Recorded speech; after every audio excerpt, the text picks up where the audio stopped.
majtama'a qaumun fi baitin min buyutillah yatluna kitaballah wa yatadarasunahu fima bainahum illa nazalat alaihimus sakinah wa ghasyiyatuhumur rahmah wa haffat bihimul malaikah wa dzakarahumullahu fiman indah.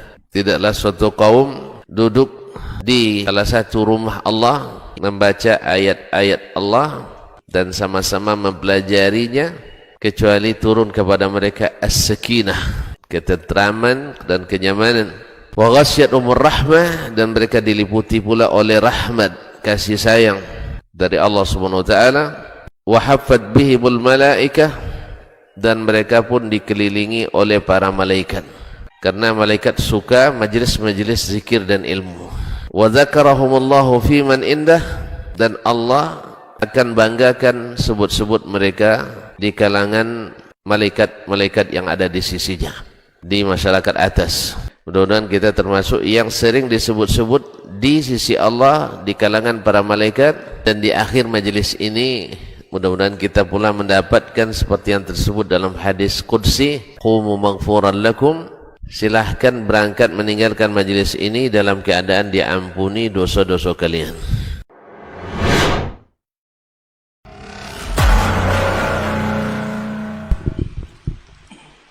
Bismillah. Assalamualaikum warahmatullahi wabarakatuh. Alhamdulillahirabbil alamin, hamdan katsiran thayyiban mubarakan fi kama yuhibbu rabbuna wa yarda. Wa asyhadu an la ilaha illallah wahdahu la syarikalah wa asyhadu anna Muhammadan abduhu wa rasuluh la nabiyya ba'dah, amma ba'du. 91,1 FM Radio Robani, Merajuk Ilmu dan Peradaban, generasi Robani dimanapun Anda berada, dan juga pemirsa KMTV dimanapun Anda bisa menyimak siaran kita untuk kesempatan pagi hari ini. Alhamdulillah, kita kembali bersyukur kepada Allah Subhanahu wa taala untuk segala limpahan rahmat dan karunia-Nya kepada kita bersama di kesempatan pagi hari ini. Kemudian salawat dan salam kepada Nabi Muhammad sallallahu alaihi wasallam selaku qudwah kita. Kita permohon juga salawat ini tersampaikan selalu kepada seluruh keluarga beliau, kepada para sahabat, juga tentunya kepada orang-orang yang senantiasa istiqamah menjaga dan menjalankan ajaran serta sunnah-sunnah beliau hingga hari kiamat nanti. Taib generasi Robani dan pemirsa KMTV, juga ikhwah yang sudah berkesempatan hadir di studio. Dan Masya Allah, Alhamdulillah untuk kesempatan hari ini kita kedatangan tamu dari jauh, dari Rengat.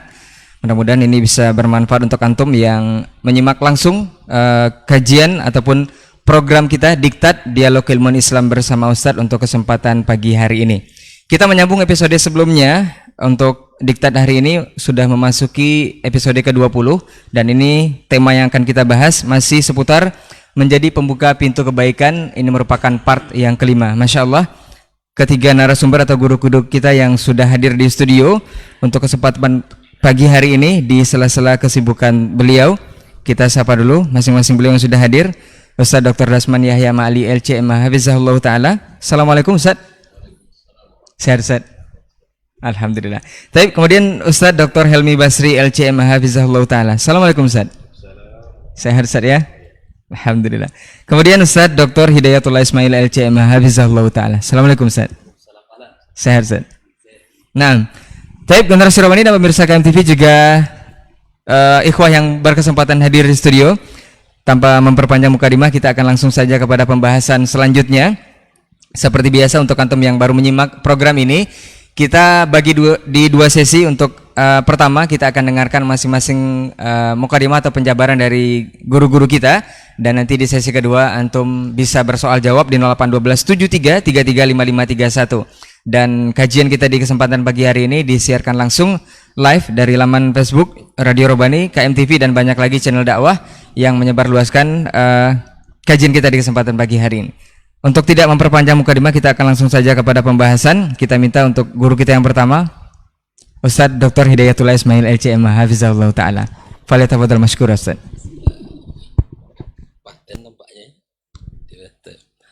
Bismillahirrahmanirrahim. Assalamualaikum warahmatullahi wabarakatuh. Alhamdulillah, thumma alhamdulillah. Alhamdulillahilladzi bi ni'matihi tatimmu shalihat.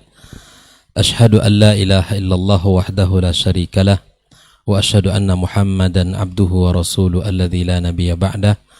Allahumma salli wa sallim wa barik ala Muhammadin wa ala alihi wa ashabihi wa man tabi'ahum bi ihsanin ila yaumiddin, Amma ba'd, para masyayikh yang kita muliakan, guru kita Dr. Dasman Yahya, kemudian guru kita Dr. Helmi Basri, semoga Allah SWT senantiasa menjaga mereka berdua dan juga keluarga mereka, dan saudara saya Ustaz Rai yang senantiasa setia mendampingi dalam setiap kegiatan dan acara, para ikhwah yang hadir di studio, ahlan wa sahlan, para tamu kita dari Rengat datang dari jauh untuk silaturahim dan duduk dalam majelis ini, teman-teman seluruh tim yang tergabung dalam KMTV dan Radio Rabbani yang saya banggakan, seluruh kaum muslimin dan kaum muslimat yang menyaksikan kajian kita pada pagi yang penuh berkah ini. Pertama, kita bersyukur kepada Allah Subhanahu wa taala, kita diberikan kesehatan, diberikan kekuatan dan keimanan sehingga kita kembali bisa melanjutkan kegiatan kita, acara kita, kajian kita yang temanya sangat luar biasa, menjadi pembuka pintu-pintu kebaikan. Dan mudah-mudahan ini menjadi salah satu bagian dari pintu-pintu kebaikan tersebut. Kemudian kita bersalat kepada Rasulullah sallallahu alaihi wasallam. Allahumma salli wa sallim wa barik ala Muhammad. Mudah-mudahan ya lisan kita yang senantiasa mengucapkan salawat kepada Rasulullah yang menjadi bagian bukti kita, cinta kita kepadanya. Dan mudah-mudahan kita mendapatkan syafaatnya pada hari kiamat kelak. Ma'asyiral ikhwa wal akhwat, al-musyahidin wal musyahidat yang dimuliakan Allah Subhanahu wa taala. Berbicara tentang pintu-pintu kebaikan, yang mana pagi ini adalah pintu yang ke-10 dari kitab yang kita jadikan sebagai tema besar di dalam pembahasan kita, yaitu zikrul akhirah. Kita mengingat akhirat, serta kita mengingat bahwa kita akan berdiri di suatu hari di hadapan Allah Subhanahu wa taala. Di antara perkara-perkara yang akan menjadikan kita ini ya, pembuka terhadap pintu-pintu kebaikan adalah kita senantiasa mengingat kematian, mengingat akan perjalanan kita menuju Allah Subhanahu wa taala, mengingat akan suatu masa di mana kita akan berhadapan dengan Allah. Disebutkan oleh Rasulullah sallallahu alaihi wasallam, laisa bainahu wa bainallah turjuman. Tidak ada penterjemah. Enggak ada orang yang ketiga yang akan menjadi perantara kita antara kita dengan Allah. Kalau kita mengingat kondisi yang sangat dahsyat ini, maka kemudian kita akan senantiasa berusaha dengan semaksimal yang ada pada kita untuk mengerahkan tenaga kita, waktu kita, seluruh kekuatan kita untuk melakukan kegiatan dan melakukan amal yang itu merupakan bekal kita menuju Allah Subhanahu wa taala. Disebutkan oleh para ulama bahwa mengingat akhirat, mengingat kematian memiliki 4 faedah. Yang pertama adalah terhindarnya kita dari maksiat. Karena dengan mengingat akhirat, kita yakin faman ya'mal mithqala dzarratin khairan yarah, yang melakukan sebuah kebaikan walaupun hanya sebesar zarah, dia akan mendapatkan balasannya. Wa man ya'mal mithqala dzarratin syarran yarah, yang melakukan satu amal keburukan walau hanya sebesar zarah, itu juga akan dilihat olehnya di hari kiamat kelak. Maka dengan mengingat hari akhirat, dengan mengingat kematian, dengan mengingat suatu masa kita akan berhadapan di hadapan Allah, maka kita akan terhindar dari segala kemaksiatan. Manfaat yang kedua, kaum muslimin, kaum muslimat yang dimuliakan Allah, di antara manfaat kita mengingat yaumul akhir, bahwa kita akan bisa mengobati hati yang keras. Subhanallah, ada orang yang hatinya hari itu tidak pernah mengingat Allah sama sekali, tidak pernah mengucapkan tasbih, tidak pernah ya mendekatkan diri kepada Allah. Hati yang keras adalah hati yang pemalas, yang tidak mengantungkan dirinya kepada Allah. di hatinya itu senantiasa lupa, lalai, tidak ingat akan Allah Subhanahu wa taala. Sehingga ada orang yang mulai dari pagi, mulai dari bangun tidur sampai dia tidur kembali, terkadang ada lisannya tidak pernah mengucapkan satu kalimat tasbih kepada Allah Subhanahu wa taala. Nah, yang ketiga di antara manfaat kita mengingat yaumul akhir adalah kita akan menghilangkan dalam diri kita kebanggaan terhadap dunia.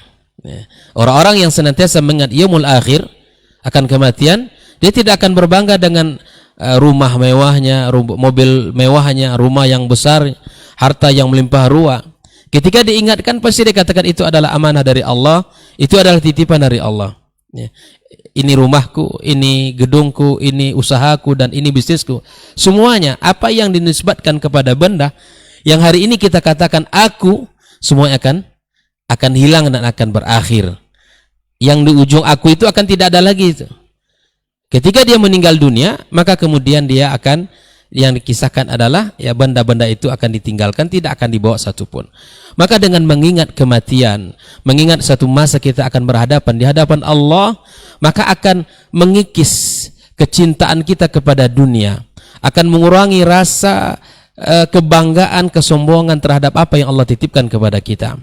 Adapun yang keempat adalah manfaat mengingat yaumul akhir, di mana kita setiap peristiwa yang kita hadapi di dunia ini berupa cobaan dari Allah Tabaraka wa taala, maka akan terasa ringan, karena dunia adalah bukan wasilah dan dia bukan tujuan. Dengan mengingat satu hari di mana Allah akan memberikan balasan kepada orang-orang yang sabar, kepada orang-orang yang senantiasa menerima takdir, maka insya Allah dia akan merasakan seberat apapun ujian, dia akan terasa ringan bagi orang-orang yang beriman dan bagi orang-orang yang mengingatkan akan kematian dan yaumul akhir. Kalau kita lihat kehidupan para as-salafus saleh, di antaranya Umar bin Khattab radhiyallahu taala anhu, ketika nasihat ini dia sampaikan, kata beliau begini, setiap hari kita mendengarkan fulan mati, fulan meninggal dunia, fulan telah berpulang, maka kata beliau, pasti suatu hari nanti akan dikatakan bahwa Umar telah meninggal dunia. Saya katakan hari ini, suatu hari nanti akan dikatakan kepada kita semuanya bahwa Hidayatullah telah meninggal dunia dan dia telah berpulang ke rahmatullah azza wa jal. Nah, ini adalah nasihat mahal untuk kita kaum muslimin, nasihat mahal untuk kita bersama. Apa yang harus kita persiapkan, apa yang harus kita bawa bekal menuju akhirat, menuju Allah Tabaraka wa ta'ala. Maka dengan mengingat kematian, mengingat hari kepergian kita menuju kepada Allah Azza wa Jalla, maka itu akan membuka pintu-pintu kebaikan, akan membuka pintu-pintu amal, akan membuka berbagai macam amal saleh dalam kehidupan kita. Bukankah surga Allah Tabaraka wa ta'ala itu memiliki pintu-pintu yang sangat banyak? Ya, ketika nanti orang-orang beriman, wasiqal ladzina taqaw rabbahum ilal jannati zumara, ya, ketika orang-orang yang beriman kepada Allah dan bertakwa kepada Allah digiring untuk menuju surga Allah Subhanahu wa taala, sampai nanti mereka berada di depan pintu, maka pintu itu dibukakan. Maka pintu-pintu surga itu ada 8, sebagaimana Rasul sallallahu alaihi wasallam sampaikan. Maka ternyata ada sebuah hadis yang jika kita perhatikan, pintu-pintu itu juga tidak terlepas dari nama-nama amal saleh itu sendiri.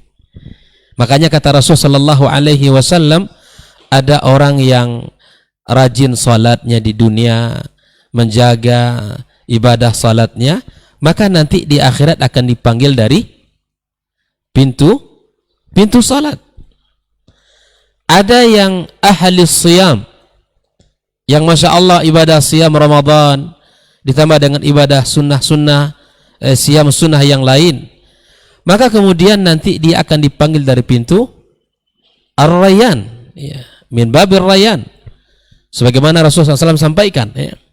Nanti ada orang-orang yang Masya Allah di dunia ini ya berjihad di jalan Allah Tabaraka wa Ta'ala, maka kemudian dia meninggal akan dipanggil dari bab al-jihad ya. Dan ada orang yang subhanallah yang dengan hartanya dia infakkan di jalan Allah, dia hartanya diwakafkan di jalan Allah Subhanahu wa Ta'ala, tidak dinikmati sendiri, tidak hanya dinikmati untuk keluarganya, tapi kemudian dia berpikir bahwa di akhirat kelak akan diminta pertanggungjawaban dari harta ini, maka kemudian diinfakkan, diwakafkan, diberikan di jalan Allah Subhanahu wa Ta'ala, sehingga nanti ketika meninggal dunia di hari kiamat kelak, dipanggil min babis sadaqah. Kaum muslimin rahimakumullah. Maka lihatlah seorang sahabat Nabi yang mulia Abu Bakar As-Siddiq radhiyallahu taala anhu ketika mendengarkan hadis yang mulia ini dari Rasulullah SAW, ternyata betapa banyaknya pintu-pintu kebaikan, dan bahkan nama dari pintu-pintu surga itu ya dari amal-amal kebaikan itu sendiri. Maka kemudian kata Abu Bakar As-Siddiq radhiyallahu taala anhu, apakah nanti adakah orang yang akan dipanggil dari seluruh pintunya? Masya Allah, ini pertanyaan yang menunjukkan semangat ya. Apakah ada nanti ya Rasulullah orang yang akan dipanggil dari seluruh pintu itu? Dari babul rayyan dipanggil, dari babul salah dipanggil, dari babul jihad dipanggil, dari babul sadaqah dipanggil, dari bab-bab yang lain juga dipanggil. Maka apa kata Rasul sallallahu alaihi wasallam? Na'am, dan saya berharap kamu adalah salah satu dari orang yang akan dipanggil dari 8 pintu-pintu surga tersebut. Subhanallah. Maka ini adalah menunjukkan kalau kita menjaga amal-amal saleh kita, menjaga salat 5 waktu kita, menjaga siam Ramadan kita, menunaikan zakat yang telah diwajibkan Allah, dan menunaikan seluruh kewajiban-kewajiban yang telah diperintahkan Allah dan Rasulnya, maka harapan kita Allah Subhanahu wa Ta'ala akan memanggil kita dari pintu-pintu kebaikan tersebut. Kaum muslimin rahimakumullah, kaum muslimat, para ikhwah dan akhwat al-musyahidin wal musyahidat yang dimuliakan Allah Subhanahu wa Ta'ala, maka ada kaitan terhadap amal yang ternyata kalau kita ajarkan kepada orang, itu akan memberikan kepada kita amalannya terus akan mengalir. Kalau kita lakukan terus dalam kehidupan kita petunjuk Nabi ini, petunjuk Nabi kita sallallahu alaihi wasallam yang senantiasa bersemangat di dalam kebaikan, bahkan mengajarkan kebaikan. Ada sebuah hadis yang sangat luar biasa yang Nabi sampaikan tentang orang-orang yang mengajak kepada kebaikan, yang menyeru kepada kebaikan, yang mengajarkan kebaikan tersebut. Maka kemudian Nabi kita mengatakan, ya ad-dalu 'alal khairi kafa'ili. Orang yang mengajarkan kebaikan, maka kebaikan yang diajarkan kepada orang diikuti pula oleh orang-orang lain, diikuti oleh orang yang diajarkan, maka subhanallah dia akan mendapatkan aliran pahala yang tak akan pernah terputus. Dia akan mendapatkan pahala yang tanpa ia sadari. Misalnya kita di rumah Bapak Ibu ya. Kita di rumah misalnya para hadirin yang dimuliakan Allah, kita menunjukkan satu amal kepada istri kita, kepada anak kita. Maka itu kita contohkan dalam aplikasi kehidupan kita. Kita lakukan amalan itu. Maka kemudian amalan itu ternyata akan berbekas dan menjadi sesuatu yang sangat baik dan dicontoh oleh anak kita dan keluarga kita. Maka kita akan mendapatkan kebaikan itu. Sering saya sampaikan dalam kajian kita pada pembahasan membaca Al-Quran untuk anak-anak. Karena fenomena kita hari ini banyak sekali orang tua yang ingin berlepas dari tanggung jawab pendidikan. Segera anak itu diantarkan ke tempat mengaji misalnya. Semangatnya ada. Tapi kemudian dia tanpa ia sadari, kalau dia serahkan anaknya kepada guru ngaji, maka seluruh kebaikan itu akan diambil oleh guru ngaji. Sementara hadirnya anak itu peluang ibadah baginya, peluang kebaikan baginya. Masalah huruf hijaiyah, masalah ya membaca surat-surat penimal Al-Fatihah atau surat-surat yang belakang dari Al-Quranul Karim, itu hendaknya anak-anak kita itu mendapatkan dari lisan ayah atau bundanya. Ini terkadang difahami kalau mengaji itu tanggung jawab guru ngaji gitu. Padahal kalau kita kaitkan dengan hadis yang tadi yang menunjukkan satu kebaikan, kita ajarkan kebaikan itu kepada anak kita. Kita ajarkan surat Al-Fatihah, kita ajarkan surat-surat pendek dari juz 30 misalnya. Bayangkan anak kita akan hidup, anak kita akan membacanya dalam salatnya, di dalam kesehariannya. Subhanallah, itu akan mengalir pahala kepada orang-orang yang telah mengajarkan, apalagi kita sebagai orang tua. Rasulullah SAW selalu membuka pintu-pintu kebaikan untuk kita. Bahkan dalam skala terkecil rumah tangga kita, banyak hal yang diajarkan oleh Rasulullah dan banyak hal yang senantiasa dibuka oleh Rasulullah SAW kebaikan untuk kita. Maka jangan kita tinggalkan kebaikan-kebaikan itu, dan jangan kita tinggalkan pintu-pintu kebaikan itu. Oleh itu, ma'asyarul hadirin yang dimuliakan Allah Subhanahu wa taala, mari kita dengan menjaga pintu-pintu amal saleh tadi, itu artinya kita menjaga pintu-pintu kebaikan dalam kehidupan kita. Harapan kita Allah Subhanahu wa taala yang mengumpulkan kita bersama keluarga kita, bersama orang-orang yang kita kasihi dan kita cintai di dalam surganya Allah Subhanahu wa taala. Karena di antara salah satu nikmat yang Allah sebutkan tentang nikmat surga di dalam surat At-Tur ayat 21, di antara sekian banyak nikmat yang Allah sebutkan, maka di antara kenikmatan surga itu Allah kumpulkan kita bersama orang-orang yang tercinta dengan kita, orang-orang yang dekat dengan kita, itu keluarga kita. Sebagaimana Allah katakan, walladzina amanu wattaba'athum dzurriyyatuhum biimanin alhaqna bihim dzurriyyatahum. Kaum muslimin yang dimuliakan Allah Subhanahu wa taala, maka mari kita senantiasa berusaha di hari-hari yang kita miliki dan di usia yang Allah berikan kepada kita, agar kita maksimalkan untuk melakukan pintu-pintu kebaikan itu dalam kehidupan kita. Wallahu ta'ala alam. Semoga kalimat pembuka dalam pagi ini bisa kita pahami dengan baik dan bisa kita jadikan diri kita senantiasa terdepan di dalam melakukan amal saleh. Wallahu ta'ala alam. Subhanakallahumma bihamdik asyhadu an la ilaha illa anta astaghfiruka wa atubu ilaik. Wassalamualaikum warahmatullahi wabarakatuh. Waalaikumsalam warahmatullahi wabarakatuh. Masya Allah, tabarakallah. Jazakallah khairan Ustaz untuk pembukaannya. Untuk antum semua, ingat kita semua memang sudah divonis mati, tapi tinggal tunggu tanggal mainnya. Dan mudah-mudahan ini juga menjadi ada side effect-nya, ada efek samping dengan kita banyak membuka pintu kebaikan, insya Allah. Baik, kita akan lanjutkan mukadimah atau penjabaran selanjutnya dari guru kita, Ustaz Dr. Helmi Basri LCMA Hafizahullah Ta'ala. Boleh tafadhal masykur Ustaz.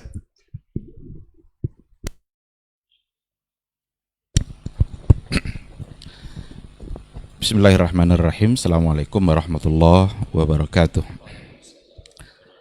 Alhamdulillahi wa kafa, wassalatu wassalamu ala nabiyil mustafa, wa man sara ala nahjihi faqad iktafa.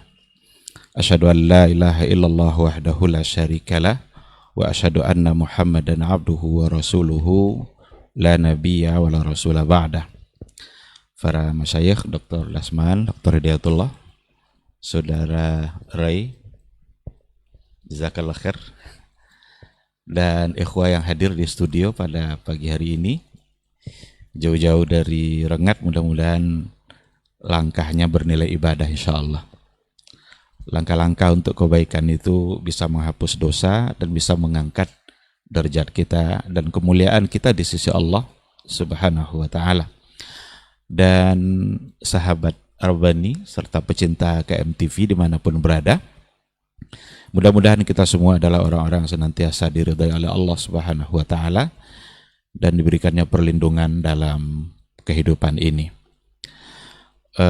Kita bersyukur kepada Allah pada pagi hari ini kembali diizinkan kita bersama untuk mengisi waktu kita dengan hal-hal yang bermanfaat, insya Allah baik bagi dunia kita maupun bagi akhirat kita.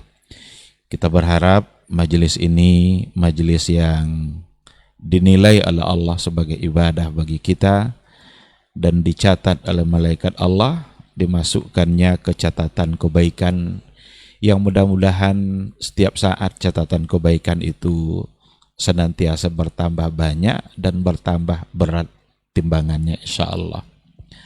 Kita juga harus bersalawat dan salam untuk Rasulullah sallallahu alaihi wasallam. Allahumma salli ala Muhammad wa ala ali Muhammad.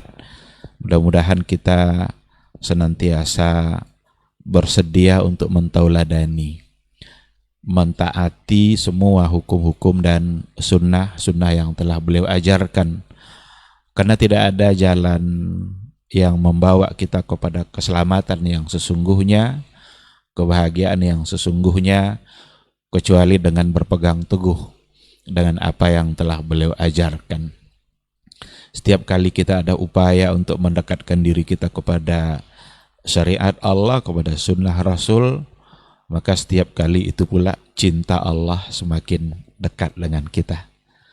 Tapi setiap kali kita berupaya untuk menjauhi sunnah-sunnahnya, maka berarti kita semakin dekat dengan murkanya Allah Subhanahu wa ta'ala. Harapan kita tentu saja kita semua mendapatkan cinta Allah dan mendapatkan syafaat dari Rasulullah sallallahu alaihi wasallam di yaumul mahsyar kelak. Baik, ikhwah wal akhwat seluruhnya dimanapun berada, kembali kita mengangkat satu tema yang memang nampaknya belum habis-habis ya. Dan itu menggambarkan bahwa kebaikan-kebaikan itu dan pintu-pintunya sangatlah banyak, dan kita harus paham bagaimana kita harus bisa menjadi kunci kebaikan, bisa menjadi kunci yang membuka kebaikan baik bagi diri kita dan juga bagi orang lain. Satu poin yang ingin saya berbagi dengan kita pada pagi hari ini adalah satu kunci yang akan membuat kita menjadi baik dan menjadi pintu kebaikan itu adalah murafaqatul akhyar wa mujalasatus salihin. Bagaimana kita senantiasa berteman dan bersahabat dengan al-akhyar. Al-akhyar itu orang-orang pilihan. Wa mujalasatus salihin, dan suka duduk bersama-sama bermajelis dengan orang-orang yang saleh.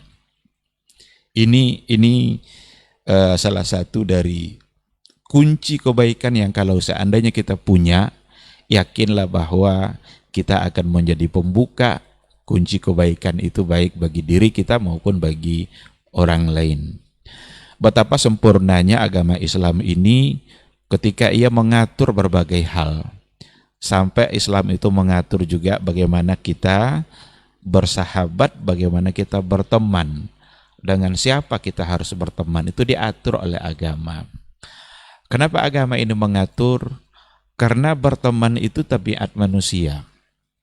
Manusia ini makhluk sosial yang tidak mungkin dia bisa hidup sendiri. Tidak ada orang yang bisa hidup sendiri. Sehebat apapun orang itu, sekaya apapun dia tidak bisa hidup sendiri. Bahkan untuk tertawa saja perlu kawan. Kalau ada orang tertawa sendiri tidak ada kawannya, ini orang sudah punya penilaian yang lain ini. Itu menggambarkan bahwa itu tabiat manusia dan memang selalu ingin mencari teman. Dan manusia itu bisa bersahabat dengan berbagai cara. Ada orang yang akrab karena sesama hobi kan. Ada orang yang hobinya dengar-dengar suara burung, maka ada komunitas pecinta suara-suara burung. Bahkan ada pula itu lomba-lomba suara burung kan. Ketika ada orang yang cinta naik-naik gunung, maka ada pula komunitas di mana mereka bersatu dengan sesama hobi. Islam bukan tidak membolehkan untuk punya hobi seperti itu, tapi bagaimana persahabatan dan pertemanan mereka, keberadaan mereka itu selalu bersama orang-orang yang akhyar, orang-orang yang soleh. Mau bersama pecinta bunyi-bunyi burung silahkan, tapi orangnya harus akhyar. Jangan sampai nanti gara-gara suara burung tinggal pula sholat. Mengalahkan suara azan. Kalau dengar suara burung betapa bersemangat dia. Dengar suara azan cuek-cuek aja dia. Tapi kalau dia bersama orang yang akhyar, orang-orang pilihan, orang-orang soleh, suara azan itu akan mengalahkan suara semua burung yang ada. Ada orang pecinta pendaki gunung, silakan mau mendaki gunung, tapi orangnya harus akhyar, orangnya harus soleh. Sehingga nanti dalam keadaan apapun dia mendaki gunung pun dia kalau masuk waktu sholat mereka tetap akan sholat. Jadi bukan sekedar kepuasan naluri yang mereka miliki masing-masing, tetapi ada yang jauh lebih dari itu yang diinginkan oleh Allah. Apa yang harus kita dapatkan dengan pertemanan kita itu? Maka Rasul mengatakan al-mar'u ala dini khalili falyanzur ahadukum man yukhalilu. Seseorang itu nanti akan ditentukan oleh agama kawannya gitu ya. Seperti apa agama kawannya itu berpengaruh pada dia. Maka hendaklah kalian tengok-tengok dengan siapa kalian berteman, dengan siapa kalian duduk-duduk, kalian bermajelis dengan siapa. Dan ada sebuah perumpamaan yang sangat menarik dari Rasulullah sallallahu alaihi wasallam. Mathalu al-jalis as-salih wal jalis as-su' kamathali hamilil misk, itu saja, wa nafihil kir. Perumpamaan orang-orang yang duduk bersama orang-orang soleh dan orang-orang yang duduk bersama orang-orang yang su itu orang yang jahat, orang tidak soleh, orang yang durhaka. Perumpamaannya seperti orang-orang yang bersama penjual parfum dengan nafikhil kir, pandai besi. Ini jangan pula disalahpahami berarti pandai besi ini orangnya tidak baik. Bukan itu yang dimaksud oleh Nabi, tapi perumpamaannya. Kalau bersama orang-orang yang soleh, orang-orang yang penjual parfum, setidaknya ya mungkin kita dikasihnya parfum. Atau dekat-dekat dengan orang yang pakai parfum itu, setidaknya bau badan kita ketutup juga kan? Karena sudah dikalahkan oleh parfum dia kan, padahal kita baunya. Tapi ketika bersama orang-orang yang ternyata dia bersamanya ada parfum yang wangi-wangi, itu tertutupi. Atau mungkin kalau kita berkeinginan dan dia menjualnya, kita bisa membeli. Tapi kalau bersama orang-orang yang tidak baik, itu sama seperti bersamaan dengan orang yang pandai besi. Dekat-dekat dengan dia kita dapat panasnya, kadang kena percikan apinya. Itu kan gambaran yang sangat luar biasa dari Rasulullah Sallallahu Alaihi Wasallam. Imam Nawawi rahimahullah mengatakan hadis itu merupakan gambaran dari Rasulullah Sallallahu Alaihi Wasallam dan menunjukkan fadilah, keutamaan duduk-duduk bersama orang-orang yang soleh. Dan hadis itu juga mengandung larangan agar kita tidak senantiasa bersama orang-orang yang ahlul ahwa wa ahlul bidah. Orang-orang yang ahli bidah, ahli ahwa itu kecenderungan untuk mengikuti hawa nafsunya. Barometernya dalam kehidupannya adalah apa yang diinginkan oleh hawa nafsunya. Nah, maka Islam mencoba untuk membimbing kita dan memberikan bimbingan yang luar biasa agar kita senantiasa bisa menjadi kunci kebaikan dan mendapatkan kebaikan.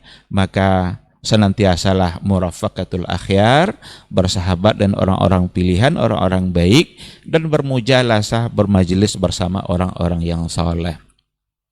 Kita kalau coba lihat ya samaratnya ya, buahnya, apa faidah berteman dengan orang baik dan duduk-duduk bermajelis bersama orang yang soleh, itu tentu saja akan sangat banyak sekali. Di antaranya adalah duduk-duduk bersama orang yang soleh itu setidaknya kita akan mendapatkan panduan dan bimbingan dalam hal-hal yang baik, dalam amal, dalam suluk, dalam manhaj, dalam akidah. Kita akan mendapatkan bimbingan-bimbingan yang baik itu jika kita bersamaan dengan orang-orang yang soleh. Karena orang yang soleh itu adalah orang yang selalu menjaga imannya, menjaga amalnya, menjaga akhlaknya. Iman, amal, dan akhlak itu memang satu hal yang tidak bisa dipisahkan itu. Nah, karena ada orang yang bisa dikatakan, oh bagus sekali imannya, tapi akhlaknya buruk. Tidak, karena itu satu hal yang tidak terpisah. Jadi kalau kita bersama orang-orang yang soleh, kita mendapatkan al-iqtida bisyai'il hasan. Itu panduan kita, ada patokan, ada sesuatu yang bisa kita contoh dari dia. Kalau kita berteman dengan orang-orang soleh ya seperti itu. Ketika kita tengok sering berzikir, lidah kita akan tergerak untuk mengikuti hal yang sama. Kita akan malu untuk mengucapkan hal-hal yang tidak baik ketika kita bersama orang-orang yang soleh. Berarti lidah kita bisa terjaga. Kalau kita ikut dengan dia dimanapun dia berada, selesai sholat dia biasa ambil Quran, baca Quran, kita sedang nunggu dia. Masa kita menung-menung aja sambil nunggu dia? Setidaknya nanti kita juga akan ambil Quran, selesai kita, udah enggak apa-apa. Karena kita memang ingin bersama dengan dia. Nah ini, jadi akan sangat banyak sekali membuat kita semakin terjaga. Ada semacam himayah gitu ya. Kita akan terpelihara dari berbagai macam penyimpangan dan kesalahan-kesalahan dalam kehidupan kita ini. Dan yang menariknya pada poin yang kedua, bersamaan dengan orang-orang yang soleh itu, kalau seandainya kita tersalah, kita punya aib dan itu satu kesalahan, maka yansahuna, dia akan menasihati kita. Karena orang yang soleh itu dia sulit untuk mendiamkan seseorang dari kawannya sendiri ketika melakukan satu kemaksiatan, satu kesalahan. Dia akan nasihati. Ada aib kita, dia akan nasihati. Dan tidak cukup sampai di situ. Yahfazu wa yastur. Dia akan simpan itu. Akan simpan, cukup menjadi pengetahuan dia saja. Karena tujuan dia itu adalah untuk memperbaiki kita. Dan dia tidak akan sebar-sebarkan. Akan berbeda nanti ketika jalis kita itu bukan salah, tapi jalis susu. Jangan-jangan sedikit kesalahan yang kita lakukan sampai di luar sudah lebih banyak dari apa yang dia lihatnya. Yang sampai ke orang lain justru sudah ditambah-tambah. Karena dia bukan salah. Jangan-jangan dia mendapatkan keuntungan yang lain dengan menceritakan keburukan-keburukan yang tadi itu. Nah, jadi kalau al-jalisus saleh, al-akhyar, mereka-mereka yang pilihan, orang-orang yang soleh, taat kepada Allah, lalu kita tersalah, maka dia akan mencoba untuk menasihati kita dengan cara yang baik, dan kemudian menyembunyikan, tidak menyebar-nyebarkan aib yang ada pada kita. Kesalahan itu kan bukan untuk disebar-sebarkan, tapi kesalahan itu adalah untuk dirubah agar yang berbuat salah itu sadar dan meninggalkan itu. Betapa nikmatnya ketika kita bersamaan dengan orang-orang yang akhyar, orang-orang baik, orang-orang pilihan, dan orang-orang yang soleh. Kemudian pada poin berikutnya, kalau kita bersamaan dengan orang-orang yang soleh, orang-orang yang akhyar, itu kita akan mendapatkan al-barakah lil waqt, keberkahan pada waktu kita. Dan waktu itu adalah bagian dari kehidupan kita kan. Bahkan kita ini ibaratnya ya waktu itu kan, innama anta ayyamun gitu Ustaz ya. Idza zahaba ba'du ayyamika zahaba ba'du. Kalian ini atau kita ini adalah bagaikan hitungan-hitungan waktu. Setiap kali waktu kita berlalu, berarti berlalu pula sebahagian kita. Sampai pada akhirnya waktu itu habis, maka habis pula lah kita. Nah, alangkah baiknya kalau seandainya waktu kita itu selalu mendapatkan keberkahan. Dan keberkahan itu akan kita dapatkan insya Allah ketika kita senantiasa bersamaan dengan orang-orang baik, orang-orang yang soleh. Keberkahan itu kan maknanya ziyadatul khair, bertambahnya kebaikan. Itu makna dari al-barakah, tumbuh, berkembang, bertambah. Jadi keberkahan hidup berarti ziyadatul khair fil hayah, bertambah kebaikan kita dalam kehidupan. Kalau keberkahan waktu berarti waktu itu membuat kita bertambah baik dan bertambah taat. Itu artinya. mudah sebenarnya untuk mengukur sesuatu itu berkah atau tidak. Apa yang kita miliki itu berkah atau tidak, itu ada rumus yang sangat mudah. Dikaji saja, apakah yang ada bersama kita itu menambah kebaikan kita atau tidak. Itu saja. Itu ziyadatul khair. Ini HP ini berkah atau tidak dalam kehidupan kita. Coba kita tanya, HP ini menambah kebaikan saya atau tidak? Ketika saya punya HP ini, betapa banyak ilmu yang bisa saya dapatkan. Saya tidak bisa hadir langsung ke majelis ilmu, tapi melalui HP saya bisa mendapatkan ilmu itu. Berarti HP-nya berkah. Karena ziyadatul khair. Karena bertambah kebaikan itu. Tapi kalau seandainya ini justru membuat kita bertambah kemaksiatan gitu ya, bertambah dosa, berarti dia tidak berkah. Istri kita berkah atau tidak? Kita tanya saja diri kita, bertambahkah kebaikan saya oleh istri saya atau tidak? Kalau bertambah berarti istri berkah. Tapi kalau tidak bertambah kebaikan, justru yang bertambah adalah dosa. Kena tuntutan istri banyak kali, tidak pernah saya mencuri kecuali sekarang. Berarti istri tidak berkah. Semakin semangat korupsi gara-gara tuntutan istri, berarti istri tidak berkah. Supaya jadi kalau dapat yang baik, supaya banyak berkahnya, maka ditambah. Ini hati-hati juga ini. Ini istri dengar di rumah sekarang. Ya, jadi barakah bersama ulama, barakah bersama orang soleh, orang-orang akhyar, waktu kita akan menjadi berkah. Karena waktu yang bersama mereka itu akan senantiasa menghasilkan kebaikan, menghasilkan pahala. Ini yang dimaksud dengan al-barakah lil waqt. Jadi dari 3 poin itu saja sebenarnya akan sangat banyak sekali. Saya coba malam tadi baca beberapa literatur terkait dengan bagaimana manfaat bersama orang-orang yang soleh, orang-orang akhyar. Itu ada di antara ulama yang mengatakan bisa sampai 35, sampai 40. Tentu tidak akan cukup bagi kita. Tidak akan cukup bagi kita waktu dalam membahas ini. Nah, bahkan murafaqatul akhyar wa mujalasatus salihin itu tidak hanya dalam persoalan ukhrawi dan masalah agama. Ada yang mengatakan begini juga, bersamaan senantiasa dengan orang-orang baik, orang-orang soleh, orang-orang akhyar itu ada juga untuk keuntungan dunia kita. Apa di antaranya? Tahsiluz zauja wal amal.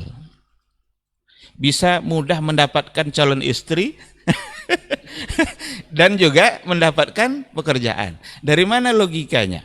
Banyak para ayah-ayah itu yang punya putri, dia datang sama para ulama-ulama itu. Pak Ustadz, Pak Imam, saya punya putri. Ntar kalau ada orang soleh yang mau, tolong sampaikan. Iya kan Ustadz ya? Jadi yang belum nikah, dekat-dekat sama Ustadz Dasman. Nanti dia akan beritahu nanti itu, ini ada orang yang belum nikah, ini ayahnya kemarin bilang begitu. Bahkan bisa mudah mendapatkan pekerjaan. Kenapa demikian? Dari mana logikanya? Orang biasanya kalau mencari pekerja itu yang amanah, yang jujur. Nampaklah ada seorang pemuda kawannya selalu bersama orang-orang baik. Apa yang ada dalam pikiran seorang ayah? Ini adalah orang yang baik. Nampak dia asal subuh terus ke masjid dia. Berarti baik kan? Karena dia berkawan terus sama orang-orang baik. Maka bukan hanya dalam persoalan-persoalan agama yang sifatnya ukhrawi, amalan ibadah gitu ya. Walaupun yang tadi juga akan menjadi bagian dari ibadah secara umum. Tapi juga dalam persoalan-persoalan keduniaan kita. Oleh karena itu tidak ada pilihan lain kecuali bersamaan dengan atau senantiasa bermajelis, duduk-duduk berteman dengan orang-orang yang soleh, orang-orang yang baik.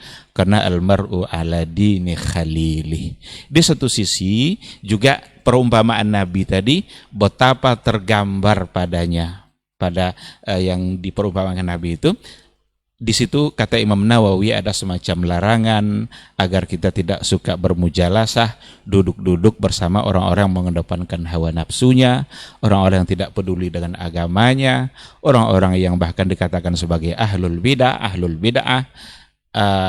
Cuma memang kita harus berhati-hati ketika mengucapkan ahlul bid'ah ini dalam persoalan apa, karena nanti tidak pula semuanya langsung dianggap seperti itu, tapi yang nyata-nyata sudah jelas salah dalam agama itu ya nggak usah takut-takut untuk mengatakan itu sebagai sebuah kesalahan.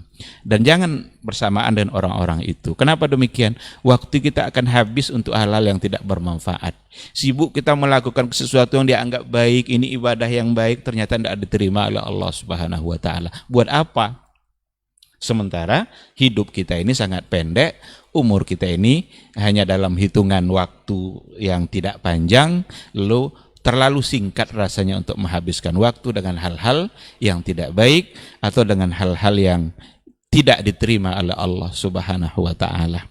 Mudah-mudahan kita semua senantiasa diberikan taufik oleh Allah Subhanahu wa taala untuk senantiasa berada dan dekat atau bermujalasah dengan orang-orang pilihan, orang-orang baik dan orang-orang yang saleh, sehingga waktu kita benar-benar berkah, agama kita dan iman kita semakin meningkat, dan hendaknya begitu sampai akhir hayat nanti. Amin, amin ya rabbal alamin. Demikian saja saya kira. Subhanakallahumma wa bihamdika asyhadu an la ilaha illa anta astaghfiruka wa atubu ilaik. Wassalamualaikum warahmatullahi wabarakatuh. Waalaikumsalam warahmatullahi wabarakatuh. Taib, jazakallah khairan Ustaz untuk lanjutan pembahasannya. Masya Allah, sangat bermanfaat sekali. Mungkin antum versi lengkapnya nanti bisa nonton podcast ya, di satu frekuensi Ustaz ya, sepertinya kandungannya itu. Dan banyaknya channel dakwah yang menyebarluaskan kajian kita di pagi hari ini, mudah-mudahan satu frekuensi juga dengan kita. Kita harapkan seperti itu untuk yang hadir juga. Baik, kita lanjutkan bersama guru kita berikutnya, Ustaz Dr. Dasman Yahya Mali LCMA Hafizahullah Ta'ala. Falyatafadhal Ustaz.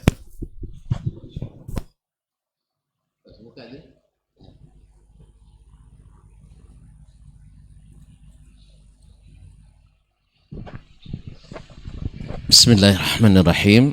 Assalamualaikum warahmatullahi wabarakatuh. Alhamdulillahil azizil hamid, wa huwa alul thana'i wat tamjid, fa'alil lima yurid. Ashhadu an la ilaha illallah wahdahu la syarika lah, syahadatan najati yawma yatahaqqaqul wa'du wal wa'id. Wa ashhadu anna Muhammadan abduhu wa rasuluh, imanan wa tasdiqan bi afdalil abid, nabiyyina wa sayyidina Muhammad wa ala alihi wa ashabihi al-kiramil amajid, wa man tabi'ahum bi ihsan ila yawmin yatahaqqaqu fihi al-wa'du wal wa'id.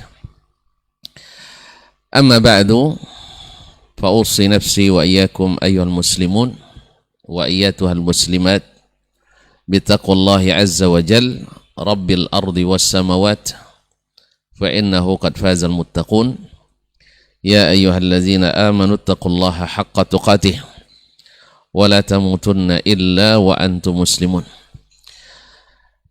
Para tuan guru, pada Kiai Dr. Hidayatullah Ismail, Masya Allah, Tuan Guru Dr. Helmi Basri, Abuya, dan Tuan Syekh Rai Imran yang senantiasa setia bersama kita di kegiatan dakwah ini, dan segenap ikhwah yang hadir di studio. Masya Allah, ada ikhwah dari Rengat, Masya Allah. Ini kita kalah nih, langkahnya lebih banyak. Datang dari jauh, datang lebih cepat. Awak dekat, lambat pula. Tapi tentu saja yang terlambat ada alasan. Allah musta'an. Kemudian saudaraku Adnan, produser KMTV, dan Masya Allah, jazakallah khairan, dan seluruh ikhwah dan akhwat, para ustadz, para tokoh adat, tokoh masyarakat, serta siapapun yang menyaksikan dan melihat melalui media atau mendengarkan melalui Radio Rabbani 91,1 FM dimanapun berada. Sungguh bahagia pada pagi yang cerah ini. Masya Allah, kita berada di suatu acara yang mudah-mudahan juga mencerahkan, menambah iman, menambah ilmu, mengokohkan keyakinan bahwasanya kebaikan itu banyak. Dan semoga kita termasuk pembuka pintu-pintunya. Ya, menarik sekali apa yang disampaikan oleh Asy-Syaikhain, dan apa yang akan saya sampaikan hanya melengkapi, walaupun tak sampai lengkap. Ya, mencoba, karena antara tazakkurul akhirah kemudian murafaqatil akhyari wa as-salihin dengan al-hirsu ala nashril khairi, itu adalah bertali berkelindan, berjalin dan berikat. Karena sesungguhnya kalau kita di akhirat, pasti saat itu sekecil apapun kebaikan akan kita congkel dan cari, karena memang tidak ada satupun yang luput dari catatan Allah Tabaraka wa Ta'ala. Dan bisa saja yang kecil itu menambah lebih beratnya timbangan kebaikan kita. Ya, kalau ditimbang lebih berat, walaupun dalam bahasa kita sangin angin, Ustaznya, sangin angin lebih beratnya kebaikan daripada keburukan, insya Allah ada chance selamat. Maka demikian pula di akhirat. Kalaulah Allah SWT berikan syafaat kepada Nabiur Rahmah, Asy-Syafa'atul Kubra, Allah juga membuka pintu-pintu syafaat. Seperti yang dijelaskan dalam banyak hadis adalah as-sahih, yaitu syafaat orang-orang yang berteman dengan orang-orang saleh di majelis-majelis ilmu, majelis-majelis zikir, majelis-majelis iman. Sebagaimana diriwayatkan oleh Imam Ahmad dalam Al-Musnad dengan sanad yang hasan, bahwa di akhirat nanti ketika telah masuk ahli surga ke dalam surga, ahli neraka ke dalam neraka, ada orang yang di masa di dunia bersama orang-orang saleh dan tidak bertemu di surga. Mereka cari tahu, ternyata dapat berita masuk neraka. Lalu mereka memohon kepada Allah Tabaraka wa Ta'ala, memohon, bagaimana kami menikmati padahal teman kami sesama kami dulu berbuat taat, ternyata dia diazab karena dosanya yang kita tidak tahu. Lalu mereka pun memohon kepada Allah dan diizinkan untuk memberikan syafaat, lalu digabungkan kembali dengan orang yang sama-sama mencintai dan dicintainya. Disitulah makna perkataan Nabi SAW, ar-rajulu ma'aman ahab, atau al-mar'u ma'aman ahab. Seseorang itu insya Allah akan dikumpulkan dengan siapa yang dia cintai. Nah, berkaitan dengan inilah Imam Asy-Syafi'i rahimahullah mengatakan, ma min ahadin illa walahu muhibbun wa mubghidh. Tak seorang pun dari kita ini kecuali ada yang mencintainya dan pasti ada yang membenci. Pasti. Wa illam yakun min dzalika buddun, kalau itu tidak bisa dielakkan. Tidak ada orang yang bisa dicintai oleh seluruh orang, dan tidak pula ada yang semua dibenci oleh semua orang. Kalau itu tak bisa dielakkan, kata Imam Asy-Syafi'i rahimahullah, faltakun ma'ahli ta'atillah, hendaklah kamu bersama ahli taat kepada Allah Tabaraka wa Ta'ala. Ya, taat kepada Allah artinya tidak menyimpang dari jalannya.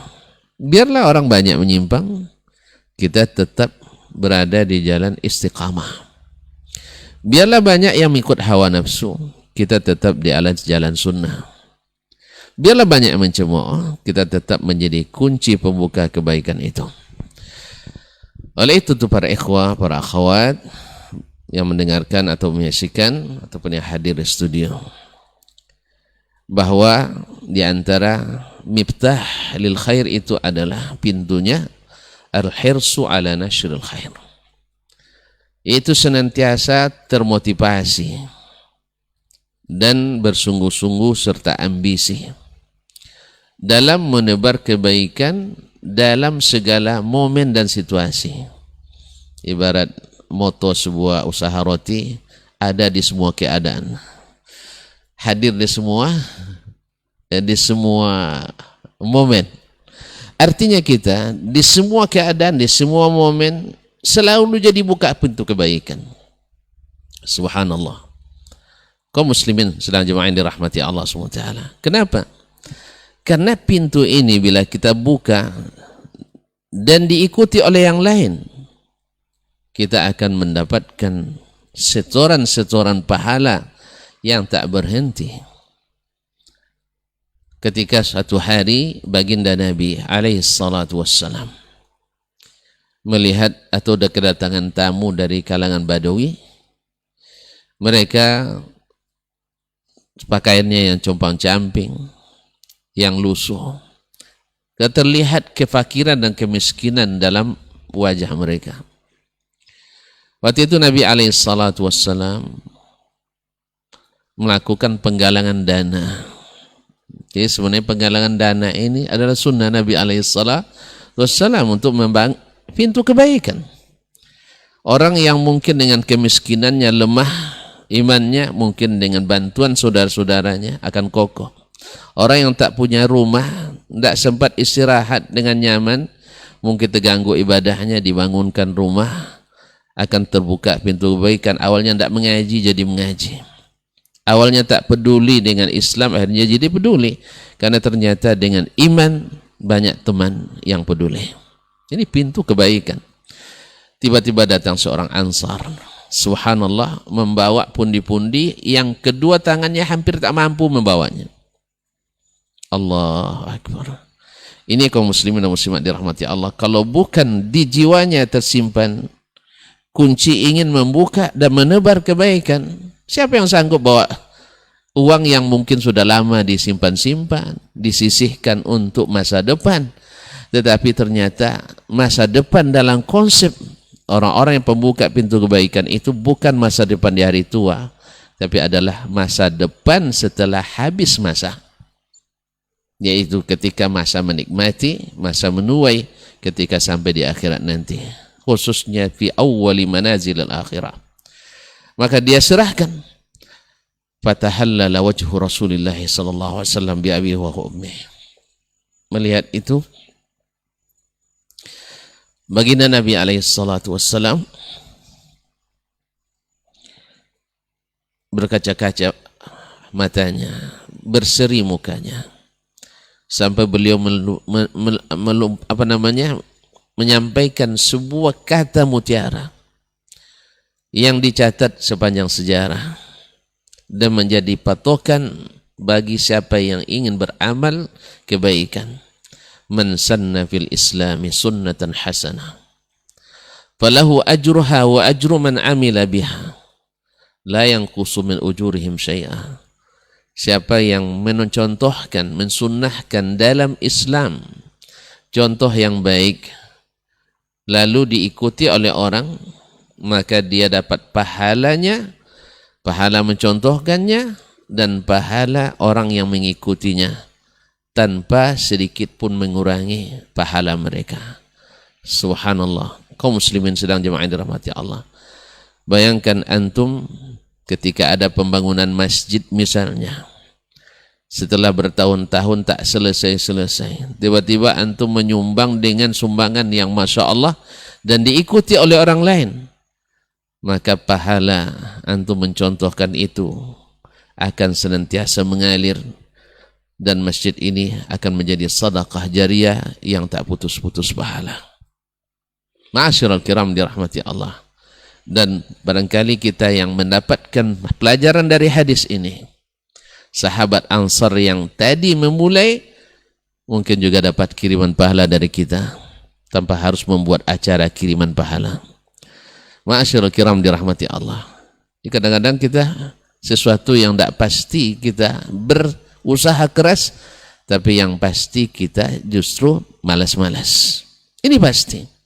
Antum punya uang misalnya, daripada ngundang orang untuk menghadiahkan pahala yang masih diperselisihkan, antum tinggal sampaikan Tapi dengan niat yang dijaga di depan umum, saya sumbangkan ini untuk pembangunan sekolah ini, masjid ini, lembaga dakwah ini, studio, kamar mengaji misalnya, atau studio rebani dan sebagainya, media-media yang digunakan untuk sebenarnya kebaikan, lalu diikuti oleh orang lain.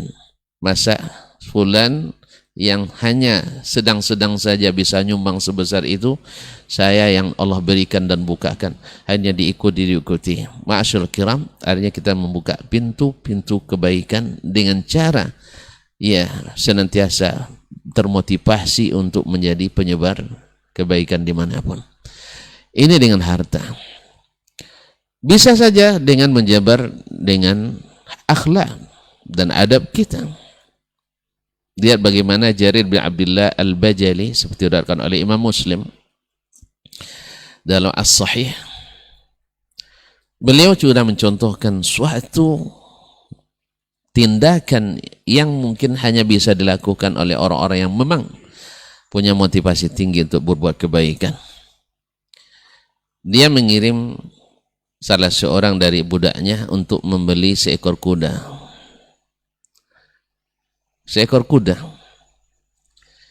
Lalu sepakatlah harganya 300 dirham dengan catatan dibayar ketika COD.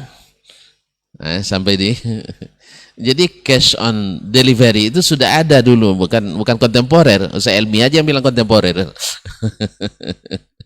Jadi bayarnya sampai di tempat. Dia sampai di tempat. Diteliti, dilihat, diamati oleh Jarir sebagai tuan rumah, sebagai tuannya.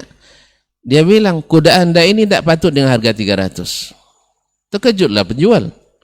Dikira akan dipotong lagi harta, padahal sudah sampai dibawa ini dari pasar hewan dibawa ke rumah. Ya, sama ada orang waktu itu COD kirim sesuatu ke rumah kan. Dalam kesepakatannya boleh dibuka, kalau tidak setuju dikembalikan. Nah, ini orang ngantar tidak mau dia. Iya, takut dikembalikan. Awak untuk apa dibalikan kalau sesuai kan? Tapi itulah. Bapak kembalikan nanti deliverynya sendiri lagi yang lain gitu. Ayolah, berarti tak sesuai dengan perjanjian dan promosi. Ala kulihan. Kuda anda tak patut dengan 300. Lalu berapa tuan? Kuda anda mau tidak saya beli 400? Subhanallah. Nawar ke atas. Nawarnya ke atas. Ma'asyarul kiram dirahmati Allah. Lalu dicobanya dikendarai. Ternyata tidak bisa 400 katanya. Tidak jadi 400. Lalu berapa sih? 500. Semakin dicoba semakin apa? Bingung orang penjual nih. Orang biasa nurun harga, dia naikkan harga. Dan naiknya tidak tanggung-tanggung, 100. Akhirnya sampai dia beli kuda itu dengan harga 800 dirham. Subhanallah. Orang tentu heran dan bertanya itu. Kaum muslimin dan muslimat dirahmati Allah. Apa tanyanya? Biasanya orang menawar itu turun. Tetapi kenapa Tuhan menawarnya naik? Apa dia bilang? Inni ahadtu Rasulullah sallallahu alaihi wasallam. Saya berjanji dengan Rasulullah sallallahu alaihi wasallam an ansaha li kulli muslim, bahwa saya mesti jujur kepada setiap muslim. Andainya saya pemilik kuda itu, saya tak rela jual kecuali 800. Maka saya harus beli daripada aja 800. Ini bagi pedagang nih sulit nih nampaknya. Ya. Sekali-kalilah coba untuk beli sayur di pasar. Jumpa nenek-nenek, berapa satu ikan? 3.000 nak katanya. Kalau 2, 5.000. Tawar, boleh enggak 2, 10.000? Kira-kira gimana perasaan nenek itu? Hah? Kaum muslimin pasti akan berucap daripadanya, subhanallah, semoga semakin banyak orang seperti Ustadz. Kalau kita Ustadz, iya. Kalau kita anak muda, semakin banyak anak muda seperti anda. Akan menebar berita itu kemana-mana. Ma'asyarul kiram. Coba kalau 2 saja nenek yang mendoakan. Doa orang miskin kadang-kadang tidak banyak periksanya. Doa orang kaya ini banyak periksanya. Doa orang miskin rata-rata halal, taib. Apalagi yang di kampung-kampung tuh Masya Allah. Pernah saya coba, mohon maaf nih. Nenek-nenek juga jualan durian, satu peke. Tahu satu peke? Satu kombui. Nggak juga tahu gimana lagi nih Ustaz. Hah? Satu ketidiang. Ya Allah ya Rabbi. Lalu satu apa namanya? Satu bakul. Kalau bakul tahu ya, oke. Ya. Dia tawar waktu itu 265.000. Saya bilang 200 aja lah.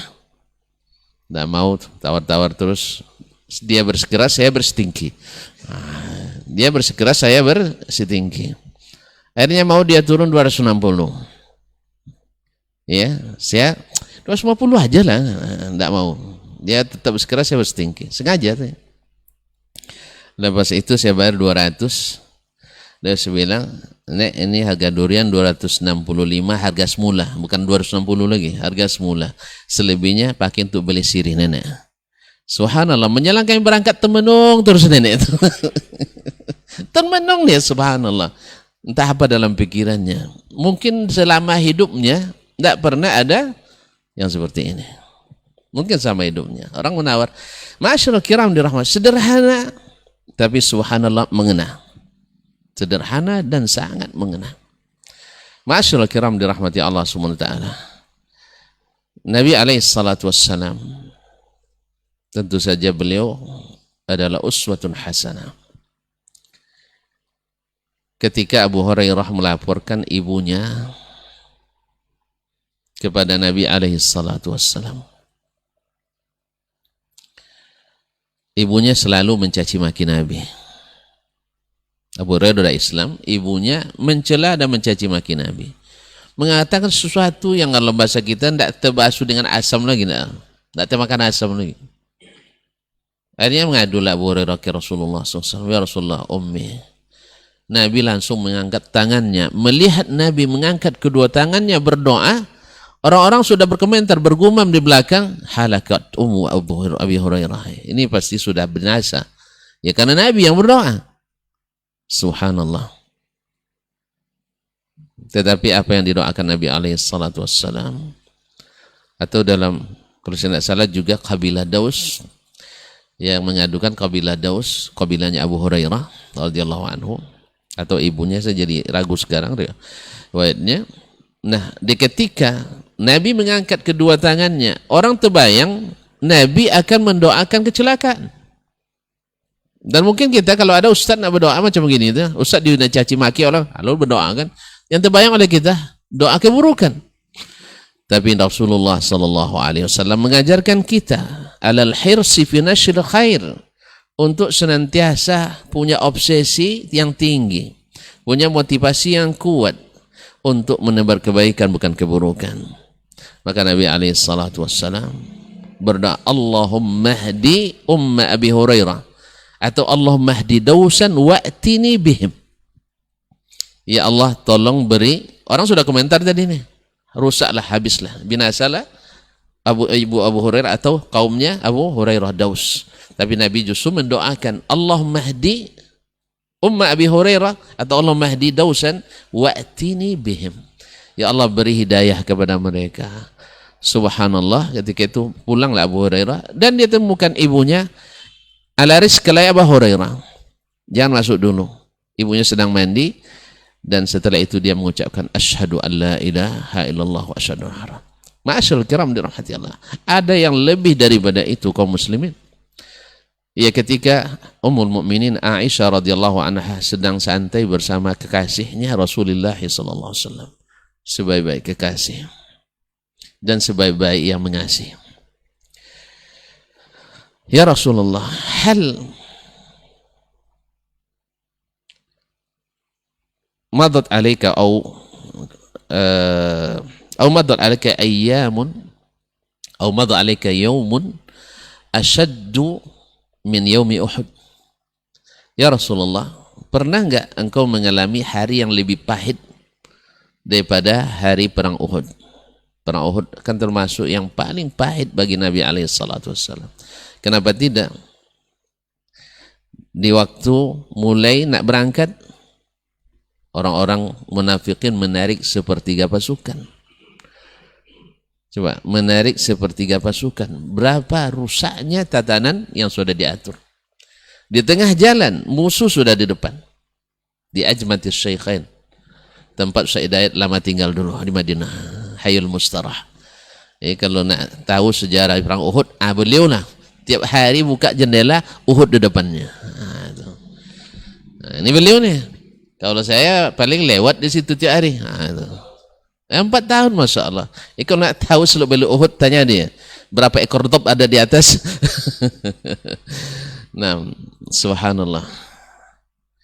Kaum muslimin dan muslimat dirahmati Allah SWT.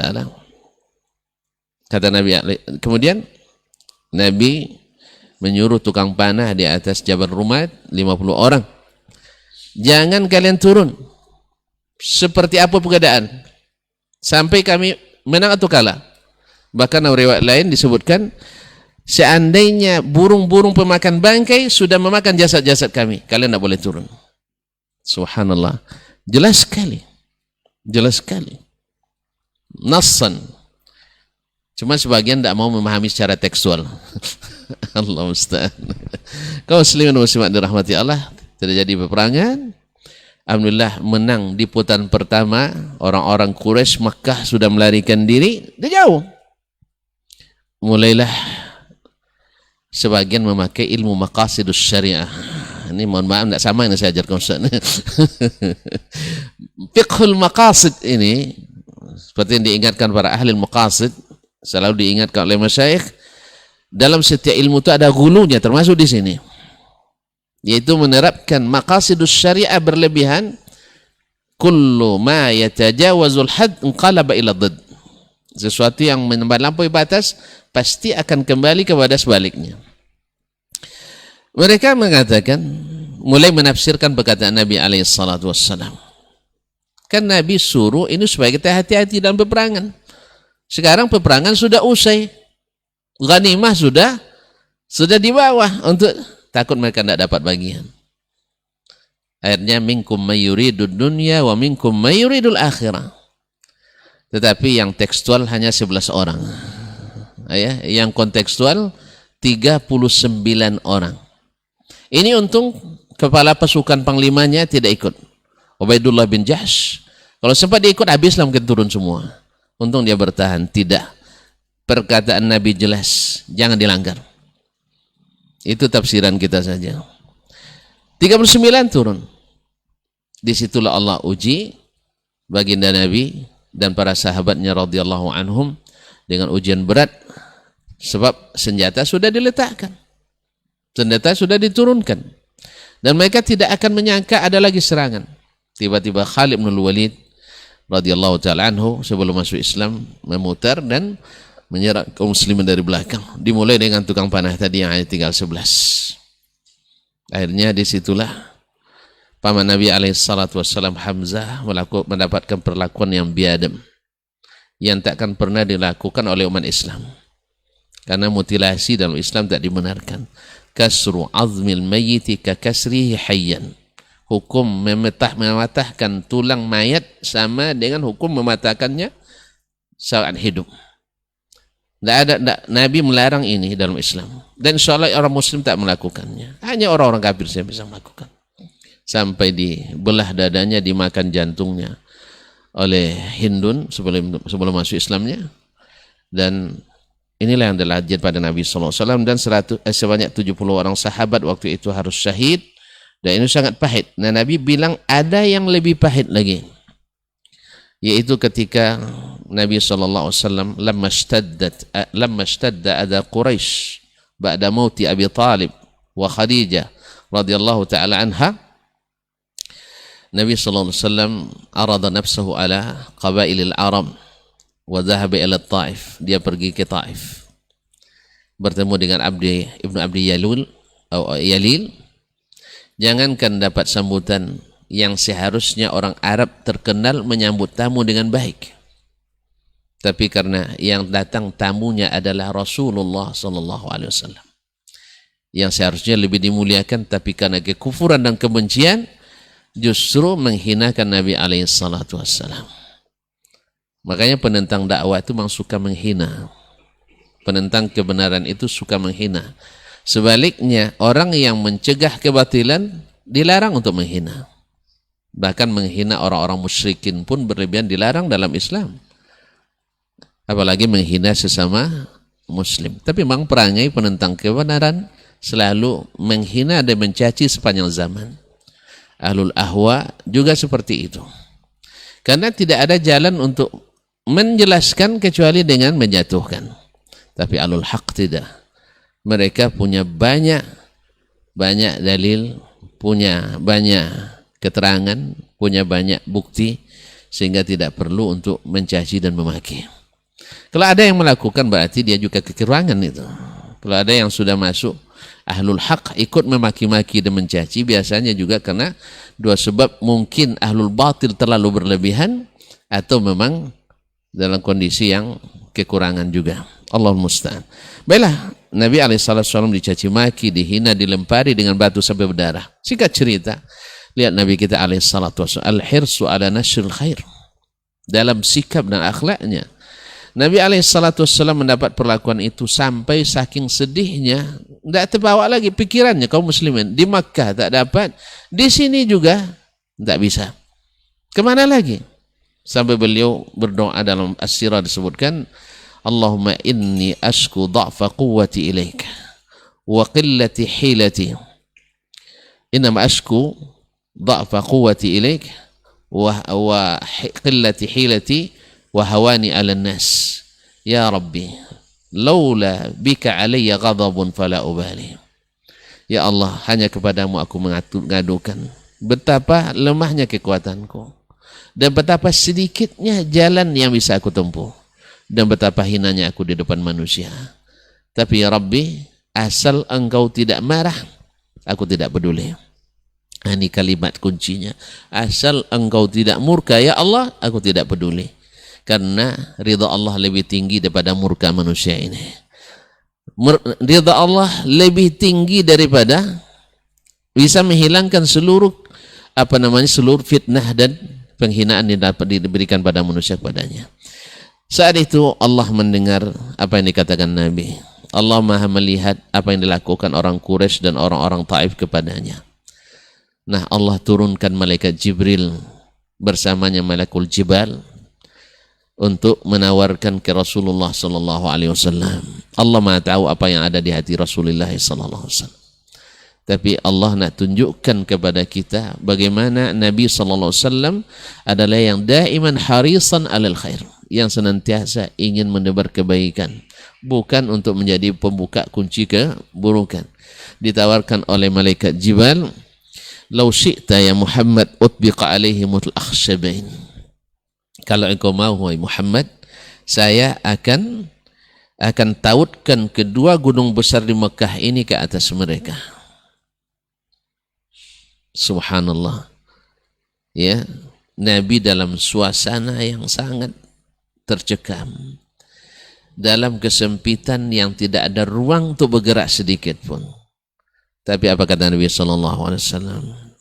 La inni la arju ay yukhrijallahu min aslabihim man ya'budullaha wahdah. Jangan. Walaupun mereka adalah pembuka pintu keburukan, penutup pintu kebaikan, tapi saya tidak boleh seperti mereka. Saya tetap yang senantiasa membuka pintu kebaikan. Mudah-mudahan Allah keluarkan dari tulang-tulang sulbi mereka orang-orang yang hanya menyembah kepada Allah tabaraka wa ta'ala. Oleh itu kaum muslimin dan muslimat dirahmati Allah, seperti kemana kata Tuan Guru Helmi tadi, kalau dibuka panjang-panjang ini tidak cukup waktu. Ya, tapi mudah-mudahan tambih ala ba'dhi yang yushir ila ma khalfah.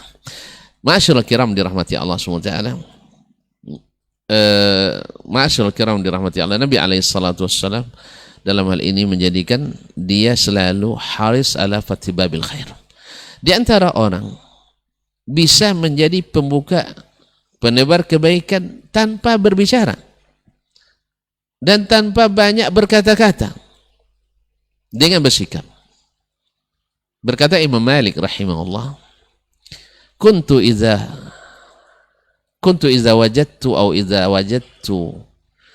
fi qalbi qaswatan zahabtu ila majlisi Muhammad ibn al-Munkadir li'annahu ya'ti ila majlisihi as-salihun wa idza ra'aituhu lana qalbi ba'da dhalika ayyaman. Atau kama qala al-Imam Malik rahimahullah, saya bila sudah merasa hati ini terasa keras. Orang yang biasa lembut itu terasa kerasnya, tapi kalau keras selalu tidak terasa dia. Awalnya paling lembut rasanya kan, karena sudah keras membatu gitu. Dia sehingga dikiranya dia berarti lembut. Ma'asyiral kiram. Imam Malik merasa hatinya keras, dia datang ke majelis Muhammad ibn al-Qadir. Para'aitu ila hadihi wa samtih. Saya lihat bagaimana pembawaannya, bagaimana sikapnya dengan orang-orang. Falana qalbi. Makanya seseorang di antara mereka mengatakan, yani sadiquka au akhuka man yuzakkiruka bi ru'yatihi la bi kalimatih. Saudaramu yang sesungguhnya yang mengingatkan kamu dengan melihat kepadanya, bukan dengan kalimatnya. Kalimat ini kaum muslimin, kata-kata ini, ya saya ikhlas, saya tulus, saya rela. Kadang-kadang di depan kamera ada istilahnya, namanya apa istilahnya Ustaz? Al-ibtisamat diplomasia, yaitu senyum diplomasi. Ya, kalau di depan kamera Masya Allah berangkulan, depan kamera Masya Allah cipika-cipiki, tapi di belakang hati na'udzubillah tsumma na'udzubillah. Tapi saudaramu adalah yang bila melihatnya kamu ingat kebaikan. Bukan ketika melihatnya na'udzubillah minasyaitan. Ada sebagian orang kita melihat, bahkan belum melihat, mendengarnya aja kita ta'udzubillah. Tapi ada orang subhanallah mendengarnya saja kita membaca ya atau mengingatkan kita kepada Allah tabaraka wa taala. Inilah sesungguhnya saudara kita, di mana bukan hanya menebar kebaikan dengan perkataan tangannya, bukan hanya dengan lisannya, bahkan tingkah lakunya sendiri menjadi penebar kebaikan. Mudah-mudahan Allah SWT menjadikan kita dengan rahmatnya, dengan kemurahannya. Semoga Allah berikan kita pribadi-pribadi atau jemaah-jemaah atau golongan kita semuanya sebagai bagian dari yang membuka, yang senantiasa berusaha al-hirsu ala nasyil khair. Inilah maksud daripada doa Nabi Isa alaihissalam seperti ditafsirkan oleh Imam Ibnul Qayyim rahimahullah ketika dalam risalahnya kepada saudaranya, ketika Nabi Isa alaihissalam berdoa, apa doanya kaum muslimin dan muslimat, waj'alni mubarakan aynama kuntu. Jadikanlah saya senantiasa diberkahi dimanapun aku berada. Berkata Ibnul Qayyim dalam tafsirnya ayat tersebut, da'iyan ilallah atau da'iyan ilallah wa muzakkiran bihi, yaitu senantiasa menjadi penyeru kepada Allah Subhanahu wa taala dan muzakkiran bihi, yang senantiasa mengingatkan kepadanya, mualliman lil khair. Sebelum itu mualliman lil khair, yang senantiasa dimanapun berada mengajarkan kebaikan,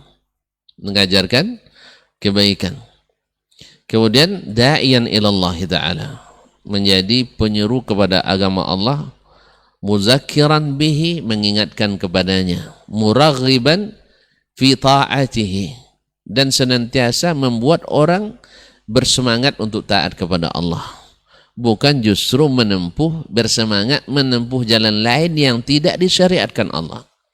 Karena hakikat daripada agama ini adalah ketaatan, bukanlah menjauhkan orang daripada jalan yang sudah dibentangkan oleh Allah tabaraka taala dan diterangkan oleh Rasulullah sallallahu alaihi wasallam. Mudah-mudahan itu kita dapatkan sehingga kita menjadi orang-orang yang diberkahi dimanapun kita berada. Wallahu ta'ala alam. Terima kasih dan mohon maaf. Wassalamualaikum warahmatullahi wabarakatuh. Waalaikumsalam warahmatullahi wabarakatuh. Taib, jazakallah khairan Ustaz untuk penyempurnaan materi kita di kesempatan hari ini menjadi pembuka pintu kebaikan part yang kelima. Taib, seperti biasa di sesi kedua ini kita akan bertanya jawab di 81273335531. Nanti juga kita akan beri kesempatan kepada ikhwah yang di studio. Barangkali ada pertanyaan, kita coba jawab pertanyaan yang pertama dulu Ustaz. Assalamualaikum warahmatullahi wabarakatuh Ustaz.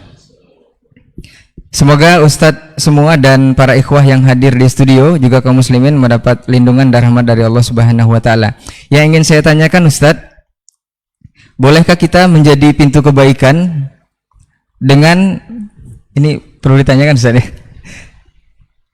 Bagaimana resep atau nasihat dari Ustadz dan dari Al-Qur'an atau dari sunnah Rasulullah, kita ingin menjadi pembuka pintu kebaikan dengan berpoligami atau menambah lagi Ustadz? Ini seperti apa Ustaz? Jazakallah khair. Tafadhol Ustaz. Karena kita tahu ketiga narasumber kita ini masih belum praktisi ya, masih masih teori. Nah, tafadhol Ustaz.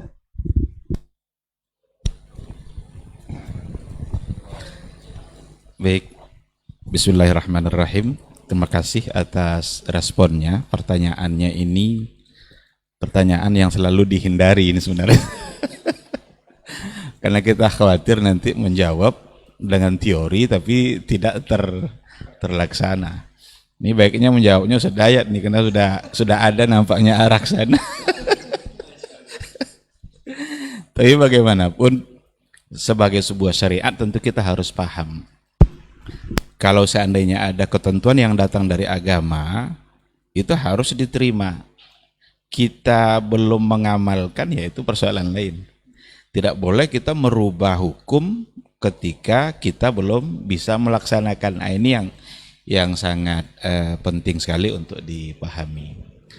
Persoalan poligami atau biasa disebut dengan ta'addud ya. Bahkan sebenarnya kalau seandainya kita lihat ayat Al-Quran yang bicara tentang poligami itu sendiri, ya kan jelas ayatnya kan. Bahkan bisa saja perintah pertama itu sesungguhnya bukan satu kan. Itu kalau kita baca ayat itu perintah pertama itu justru untuk lebih dari satu dulu. Kan kan bunyi ayatnya apa itu? Fankihu ma tabal. Sebelumnya fankihu ma tabalakum minan nisa'i mathna wa thulatha wa ruba'. Nikahilah perempuan yang baik, yang cocok bagi kalian, pertama 2, 3 atau 4. Nah, berarti 2 dulu perintahnya nih kan. Maka al-aslu fi poligami itu al-aslu fi nikah itu bizawaj itu ya poligami sebenarnya. Kan awal perintah kan itu kan, nikahilah 2, 3, 4. Fa in khiftum alla ta'dilu fa wahidah. Kalau seandainya kalian takut, ini takut misalnya ini. Takut tidak adil, fawahidah, maka satu saja. Nah, kapan satu ini diperintahkan? Kalau sudah tidak sanggup atau tidak mampu untuk berbuat adil. Maka sebagai sebuah syariat ya dipahami seperti itu gitu. Agama menganjurkan, tetapi sekali lagi tentu ada kriteria dan karakter-karakternya, syarat-syarat dan dawabitnya memang harus terpenuhi. Sehingga tidak boleh hanya semangat untuk berpoligami saja yang ada tanpa menjaga apa yang menjadi ketentuan agama. Itu tentu tidak akan menjadi solusi gitu. Kita kalau baca berdasarkan historisnya, sejarahnya ya memang poligami itu sebagai solusi. Dan sampai hari ini sebenarnya akan bisa tetap menjadi solusi gitu, karena syariat yang dibawa oleh Rasulullah SAW itu memang senantiasa untuk menjadi solusi bagi berbagai persoalan dalam kehidupan bermasyarakat. Dulu ketika banyak suami-suami yang ikut berperang meninggal karena dia ikut berjihad, syahid di jalan Allah, tinggallah anak dan istrinya tanpa ada yang yang memberikan nafkahnya. Biasanya kan ada suaminya. Maka dengan adanya poligami, ada yang menanggung hidup perempuan-perempuan tadi. Maka poligami itu sebenarnya yang diuntungkan perempuan, bukan laki-laki sebenarnya. Laki-laki tanggung jawab aja itu yang ada kan. Apalagi kalau sampai 4 kan, yang diuntungkan justru perempuan. Bahkan terima gaji tinggal terima, kasih istri. Kalau terima gaji, gaji diterima kasih istri. Nah, jadi begitulah dalam catatan sejarah. Anaknya jadi tidak terlantar, dia mendapatkan rezeki dari Allah melalui suaminya yang sudah menikahi dia. Status sosialnya juga tidak lagi seperti yang sebelumnya. Maka betapa indahnya sebenarnya solusi yang diberikan oleh Rasulullah Sallallahu Alaihi Wasallam. Cuma yang menolak itu pada hari ini juga kebanyakan adalah perempuan, padahal yang diuntungkan justru adalah perempuan. Mungkin yang menolak itu karena dia belum berada pada posisi yang diuntungkan itu. Kalau seandainya dia sudah berada pada posisi yang diuntungkan oleh poligami, saya kira dia tidak akan menolak. Nah, jadi persoalan poligami itu sebuah syariat, ada ketentuan dalam beragama yang mungkin saja itu benar-benar bisa menjadi pintu pembuka kebaikan. Karena dia memberikan manfaat yang luar biasa kepada perempuan-perempuan yang tadinya terlantar gitu. Nah, jadi dibaca baik-baik sebenarnya bagaimana konsep poligami yang ada di dalam agama kita. Adapun tuduhan-tuduhan bahwa Islam itu begini-begini dengan konsep poligami itu hanya orang yang tidak mengerti dengan syariat Islam. Kadang-kadang mereka tidak membolehkan poligami, tapi membolehkan adanya simpanan-simpanan, pergaulan bebas dengan perempuan mana. Pergi ke kota sana ada pula perempuan yang lain.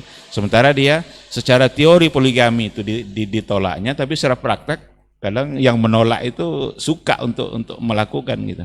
Maka mari kita adil dalam memandang syariat ini. Setiap ada ketentuan dari agama pasti baik.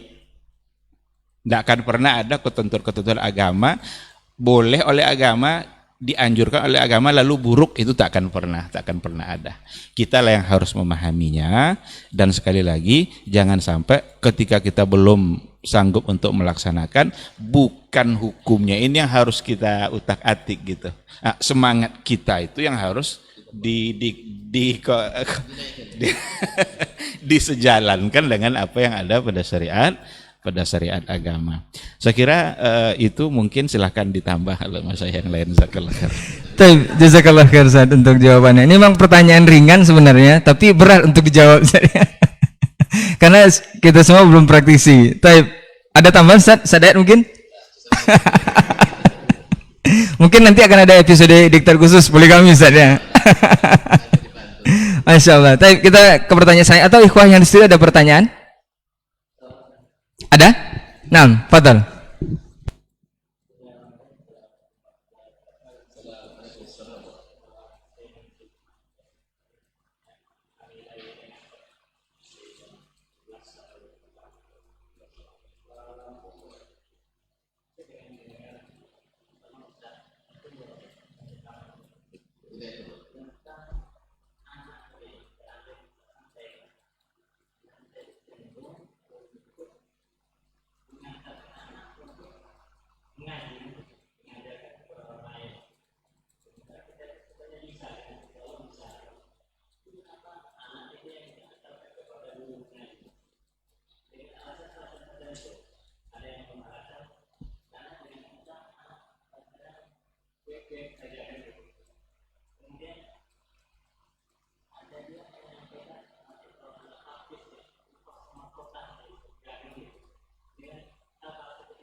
Masya Allah, double pertanyaan.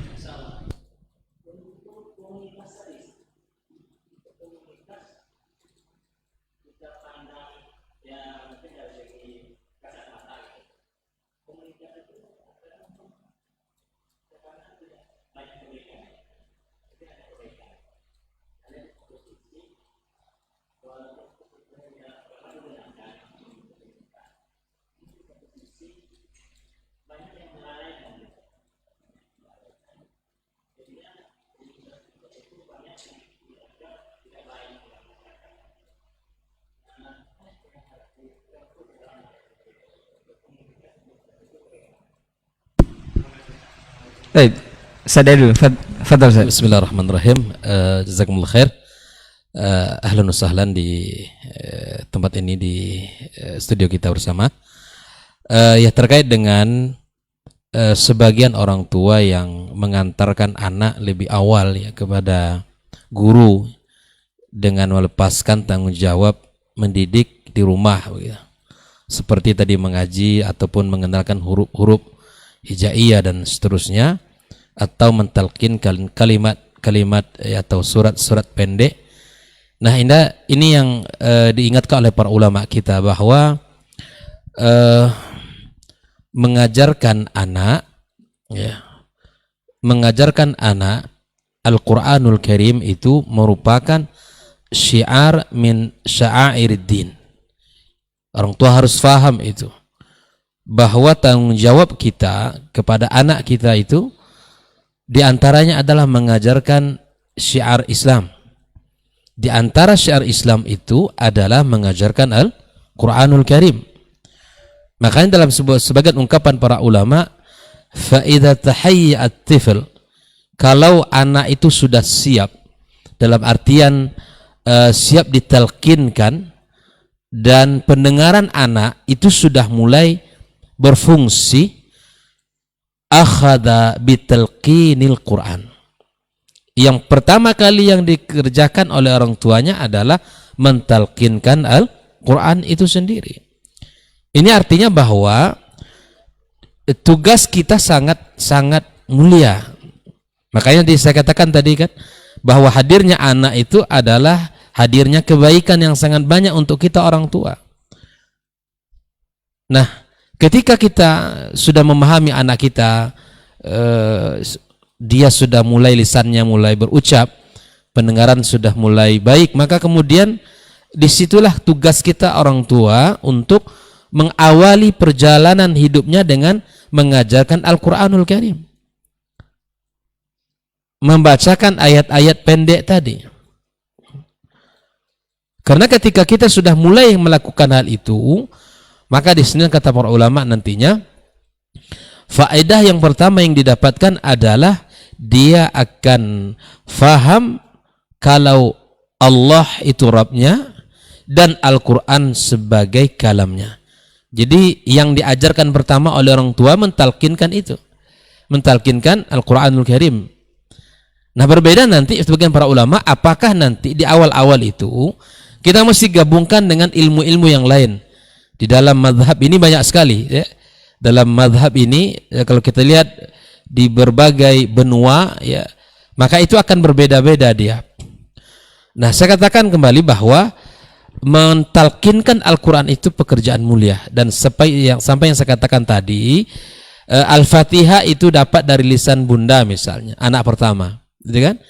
Maka kita jangan ketinggalan surat-surat yang lain. Atau mungkin karena kesibukan kita, semua istri memborong semua kebaikan itu. Nah, kita juga harus merasa mana nih surat atau paling tidak doa-doa yang di hari lisan kita. Subhanallah, Hasan menceritakan bagaimana Rasulullah mentalkinkan, membacakan doa kunut, mengajarkan doa, dan kemudian banyak sekali diriwayatkan oleh ya orang anak-anak yang menceritakan bagaimana orang tua dulu ya mereka hafal itu dari lisan orang tuanya. Inilah tauladan yang terkadang hari ini hilang dalam kehidupan kita. Semangat yang ada bagaimana anak secepat mungkin masuk ke sekolah. Padahal dalam usia 0 sampai 2 tahun itu dalam fase pendidikan memang ada pada orang tua. Sebagaimana Allah katakan wal walidatu yurdi'na auladahunna haulaini kamilain. Itu jelas sekali pesan Allah di situ. Memang usia 0 sampai 2 tahun itu memang disitulah bentuk pendidikan yang Allah titipkan kepada para bunda, para ummahat, dengan menyusui, dengan belayan, dengan kasih sayang, ciuman, pelukan, itu semuanya proses pendidikan. Jangan dikira itu sesuatu yang biasa saja. Allah sudah pesankan kepada kita agar menjaga fase itu, karena fase emas akan menginjak fase 3, 4, 5, Dan itu kata ulama pendidikan, itu fase di mana anak sangat pintar meniru. Bayangkan kalau di sekolah itu ya banyak hal yang dilihat, banyak hal yang ditengok. Apalagi diserahkan kepada guru-guru yang barangkali tidak tepat gitu dalam bab kita pahami akidahnya, mungkin dia tidak memahami agamanya, akhlaknya, maka sungguh sangat banyak yang akan didapati. Makanya muncullah sebuah kaidah ya, banyak yang tertanamkan pada anak, ya tertanamkan pada anak bukan karena diajarkan tapi karena dilihat oleh beliau. Yang tertanam pada anak itu lebih banyaknya karena dilihat, tetapi bukan karena diajarkan. Maka disinilah pentingnya sekali lagi kepada kita para orang tua agar ya kita mencoba untuk memaksimalkan usaha kita. Dan betul memang alasan tadi bahwa kita tidak semua menguasai, ya kan? Saya enggak hafiz, gimana saya mengajarkan anak saya Al-Quran dengan sempurna? Memang ada fasenya nanti anak itu akan masuk usia-usia pendidikannya. Masuk usia pendidikan, kita cari sekolah, kita cari guru yang betul-betul mendidik, tidak hanya mentransfer ilmu, tetapi juga mendidik akhlak, adab anak kita. Kalau mengajarkan dengan hanya memindahkan ilmu dari buku ke dia anak, bisa, siapapun bisa itu. Makanya dalam bab pemilihan guru itu sangat penting. Ya, tidak sembarangan kita mencari guru anak-anak kita. Makanya di antara nasihat dulu para ulama terhadap para pendidik anak-anak mereka apa? Ya, hendaklah yang kamu perbaiki sebelum mengajar anak saya itu adalah diri kamu sendiri. Karena sesungguhnya yang baik menurut anak saya itu adalah apa yang kau lakukan. Karena matanya tertuju ke kamu. Dan yang buruk menurut anak saya apa yang kamu tinggalkan. Nih, kalau seandainya yang dilakukan oleh guru itu sesuatu yang salah, maka akan sangat mudah terekam di sisi anak kita. Apalagi usia 3, 4 itu ya usia-usia, kalau bahasa di luar untuk pendidikan itu ada ya ada PAUD, ada TK dan seterusnya. Itu kalau para umahat memang punya waktu banyak di rumah, memang hanya mendidik anak-anaknya dan tanggung jawab di rumah tangganya, maka jangan segera untuk mengantar anak untuk keluar. Tapi didiklah ya, kemudian tanamkan keimanan, ya, tumbuhkan kecintaan kepada Allah dan kecintaan kepada Rasulullah sallallahu alaihi wasallam, ya, kecintaan kepada Al-Qur'anul Karim, agar ketika Al-Qur'an itu menjadi kurikulum pertama dalam perjalanan hidupnya, itu akan menjadikan ya pikirannya, hatinya hidup di dalam kedua itu adalah cahaya Al-Qur'an itu sendiri. Nah, oleh itu ya tujuan kita setelah kita mengambil bagian, maka kita serahkan ke lembaga untuk diajarkan fikih, untuk diajarkan tauhid, untuk diajarkan hadis dan yang lainnya. Maka pahala yang kita dapatkan seperti yang disampaikan tadi, bahwa kita akan dipasangkan mahkota kemuliaan oleh Allah Subhanahu wa taala di hari kiamat kelak. Dan itulah tujuan kita dan cita-cita kita bersama di dalam mendidik anak-anak kita ini. Bukan untuk digadang-gadangkan, ya, ditepuk-tepuk tangan, kemudian hadir untuk menjadi sebuah ya dalam sebuah audisi dan seterusnya, enggak. Karena ini waqi dalam kehidupan saya pernah menemukan di lembaga kita itu ada seorang suami istri pasangan datang langsung ke saya nanya, "Ustaz, di sini apakah sekolah tahfidz?" Saya katakan tidak, kami menambahkan dengan tahfidz, tapi insya Allah anak akan bisa menjadi hafidz. Kenapa Bapak Ibu? Saya bilang karena saya pengen anak saya 6 bulan ke depan itu sudah selesai. Saya hitung, karena 6 bulan ke depan itu Ramadan masuk. Masuk. Ternyata memang benar dugaan saya bahwa dia punya niat untuk dijadikan anak ini salah satu peserta audisi. Saya tidak mengatakan hukum lomba musabaqah itu enggak, itu dalam babnya nanti saya ilmin. Boleh. Tapi anak-anak yang tumbuh mencintai Al-Quran itu sudah tunas yang kecil itu sudah kita rusak dengan unsur duniawi. Tumbuhkan dulu sudah iman kepada Al-Quran dan mengamalkan Al-Quranul Karim dan seterusnya. Bahkan ada juga wali santri yang ada juga orang-orang yang menginginkan kalau bisa sekolah itu dari pagi sampai sore, bahkan mungkin sebelum maghrib pulang anak itu. Ini pemikiran yang salah dalam pendidikan. Jangan dikira anak di sekolah itu baik sepanjang hari. Yang bikin pusing tuh gurunya nanti. Nah, saya bisa menangkap kenapa dia mencari sekolah seperti itu. Karena dia bekerja sibuk dari pagi sampai sore. Bahkan sering, Pak, saya dalam wawancara menerima guru di tempat kami itu sering saya analogikan itu. Dia bekerja, istri bekerja, suami bekerja. Ya kan? Bahkan pisah tempat bekerja. Suami itu terkadang pulang sekali seminggu dari tempat kerjanya di luar kota. Istrinya juga kerja di luar kota. Tapi pagi pergi pulang sore. Ingin masuk ke lembaga kami. Saya tanyakan. Terus anak-anak sama siapa? Satu kalimat dengan pembantu. Saya tanyakan satu hal. Ibu punya emas? Punya. Ada setengah kilo? Saya bilang, enggak ada, Ustaz. Andaikan ada emas setengah kilo itu, beranikah ibu titipkan kepada pembantu ibu? Saya bilang, enggak berani, Ustaz. Nah, anak ini yang aset dunia akhirat, yang kata Rasulullah kalau dia berdoa kepada Allah nanti, Allah angkat derajatnya di akhirat kelak orang tuanya itu. Ketika dia diangkat derajatnya oleh Allah, maka dia berkata, dari mana aku dapatkan ini semua? Ini adalah doa istighfar yang dimintakan oleh anakmu di dunia. Bayangkan, apakah kita abaikan? Apakah kita sia-siakan? Apakah kita anggap ini ada hal yang biasa? Ego untuk mencari dunia mengalahkan pendidikan kita. Saya bilang, apakah tidak cukup dengan rezeki yang sudah ada? Babnya bukan karena tidak cukup, ya. Karena memang ambisi dunia yang mengisi relung hati kita ini, sehingga kebaikan yang sangat banyak itu terabaikan, termasuk dalam bab ini. Maka kepada kita yang memiliki anak yang masih usia kecil dan akan berniat lagi kembali untuk mendapatkannya, maka fahamilah konsep Islam dengan sebaik-baiknya, karena kita memiliki amanah yang besar di hadapan Allah Subhanahu wa taala. Ya, sebelum anak nanti akan diminta baktinya kepada kita oleh Allah, tentu kita sebagai orang tua, sebagaimana Nabi katakan, kullukum ra'in wa kullukum mas'ulun an ra'iyati, itu akan diminta pertanggungjawaban di sisi Allah Subhanahu wa taala. Maka bagi tugas antara kita dan pasangan kita, kemudian ada yang kita ambil sebagai porsi orang tua, dan ada juga yang akan diambil oleh gurunya di lembaganya. Intinya bahwa kalau kita mampu, ya silakan untuk kita ambil terus lanjutkan. Ini tidak hal yang aneh dalam kehidupan para as-salaf, ya, bahwa dalam generasi dulu belajar hadis itu dari orang tuanya, Zat, ya, belajar fikih dari orang tuanya, dapatkan pemahaman ini dari pamannya, dari ibunya, dari bibinya, itu biasa.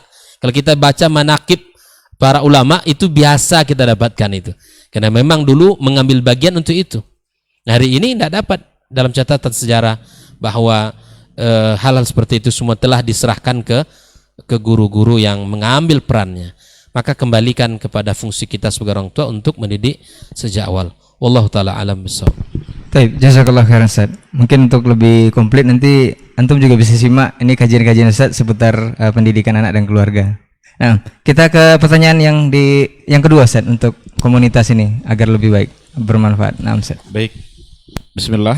Terima kasih atas pertanyaannya. Tadi dikatakan bahwa bisa saja komunitas itu lebih banyak melalaikan gitu ya. Itu bisa saja terjadi ketika individu-individu dalam komunitas itu memang orang-orang yang tidak saleh, orang-orang yang tidak akhyar, orang yang tidak pilihan, yang jauh dari Allah. Bisa saja, bahkan bisa menimbulkan keangkuhan kalau tidak hati-hati. Itu ada komunitas moge namanya ya, yang motor gede yang besar-besar itu. Di jalan sudah asal-asalan kadang, yang juga seolah-olah dia aja yang punya jalan. Kita harus minggir semua kalau mereka lewat. Itu bisa menimbulkan keangkuhan itu. Wah, saya ini orang begini, orang ndak terikat oleh pekerjaan, duit banyak, kan bisa itu terjadi.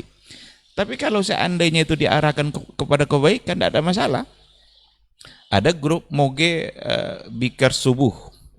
Subuh-subuh mereka berangkat ke masjid mana gitu kan, pergi sholat subuh.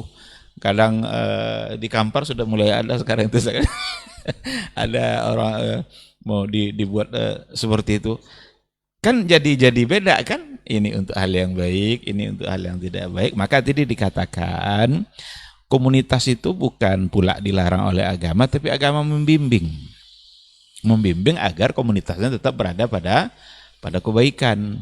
Maka kita lihatlah panduan-panduan para ulama seperti apa. Ada satu nasihat dari para ulama-ulama kita, mereka mengatakan begini, la tashab illa rajulaini, jangan bersahabat kecuali dengan satu di antara dua orang ini. Rajulun tata'allamu fi amri dini fayanfa'uk, seorang yang kamu bisa belajar darinya dari agamanya, lalu bermanfaat bagi kamu untuk agama kamu juga. Wa rajulun tu'allimuhu fi amri dinihi fayaqbalu mink, atau seseorang yang kamu ajarkan kepada dia agama lalu ia menerima. Nah, maka kalau kita berada pada satu komunitas, ada yang salah, kita sampaikan itu salah, jangan lakukan. Mereka tidak terima, tinggalkan komunitas itu. Buat apa bersama orang seperti itu? Tapi kalau dia terima, nanti berubah dia, berarti kita sudah menjadi kunci kebaikan. Ya kan? Jadi dua itu aja yang jadi teman kita. Orang yang kita bisa belajar tentang agama lalu bermanfaat untuk agama kita, atau orang yang mau kita ajarkan agama lalu dia terima dan bermanfaat pula bagi dia. Maka azas di sini adalah azas manfaat. Ketika kita bisa saling memberikan manfaat. Karena berteman itu bukan oleh kepentingan, bukan oleh kesenangan. Dulu kita contohkan saja, ada orang berteman karena kesenangan, karena dia lucu. Pokoknya asal ketemu dia rame. Nggak ada lu nggak rame. Pokoknya asal ketemu dia ada aja cerita-cerita. Orang suka sama dia. Kalau berteman dengan orang karena lucunya, habis lucunya nanti hilang pertemanan. Kalau berteman karena kepentingan, habis kepentingan, habis pula pertemanan. Tapi bertemanlah demi mengejar kemuliaan di sisi Allah Subhanahu wa taala. Maka kita bisa memberi manfaat sehingga agamanya bisa berubah menjadi lebih baik, atau kita bisa mengambil manfaat dari dia untuk memperbaiki agama kita. Kalau itu tidak didapatkan, tinggalkan komunitas itu. Itu rumus yang sangat mudah saya kira. Maka yang harus kita jaga itu benar-benar adalah agama kita, adalah iman kita, adalah akhlak kita, bukan menjaga persahabatan sementara ia bisa merusak iman dan merusak agama. Sekira itu mungkin. Terima kasih. Jazakallah khair. Baik, jazakallah khairan Ustaz untuk jawabannya. Mungkin yang penting di satu komunitas itu harus satu frekuensi manhaj dan ini dulu Ustaz ya. Agar tidak banyak yang melalaikan. Baik, kita ke pertanyaan terakhir sepertinya sebelum kita tutup kajian diktat di kesempatan hari ini. Dari Ramadan Karim di Sukajadi. Assalamualaikum Ustaz. Ingin menjadi bagian dari berbagai kebaikan Ustaz. Apakah saya boleh menghadiri berbagai majelis Ustaz tanpa memandang siapa ustadznya? Termasuk yang dikatakan majelis bid'ah, saya ikut juga karena saya ingin berbagi kebaikan dan menjadi pembuka pintu kebaikan. Kemudian apakah dibenarkan juga atau dapat manfaat juga seorang dai misalnya yang menyebarkan berbagai macam kebaikan tapi dia sendiri ternyata tidak melakukan kebaikan itu? Naam Ustaz.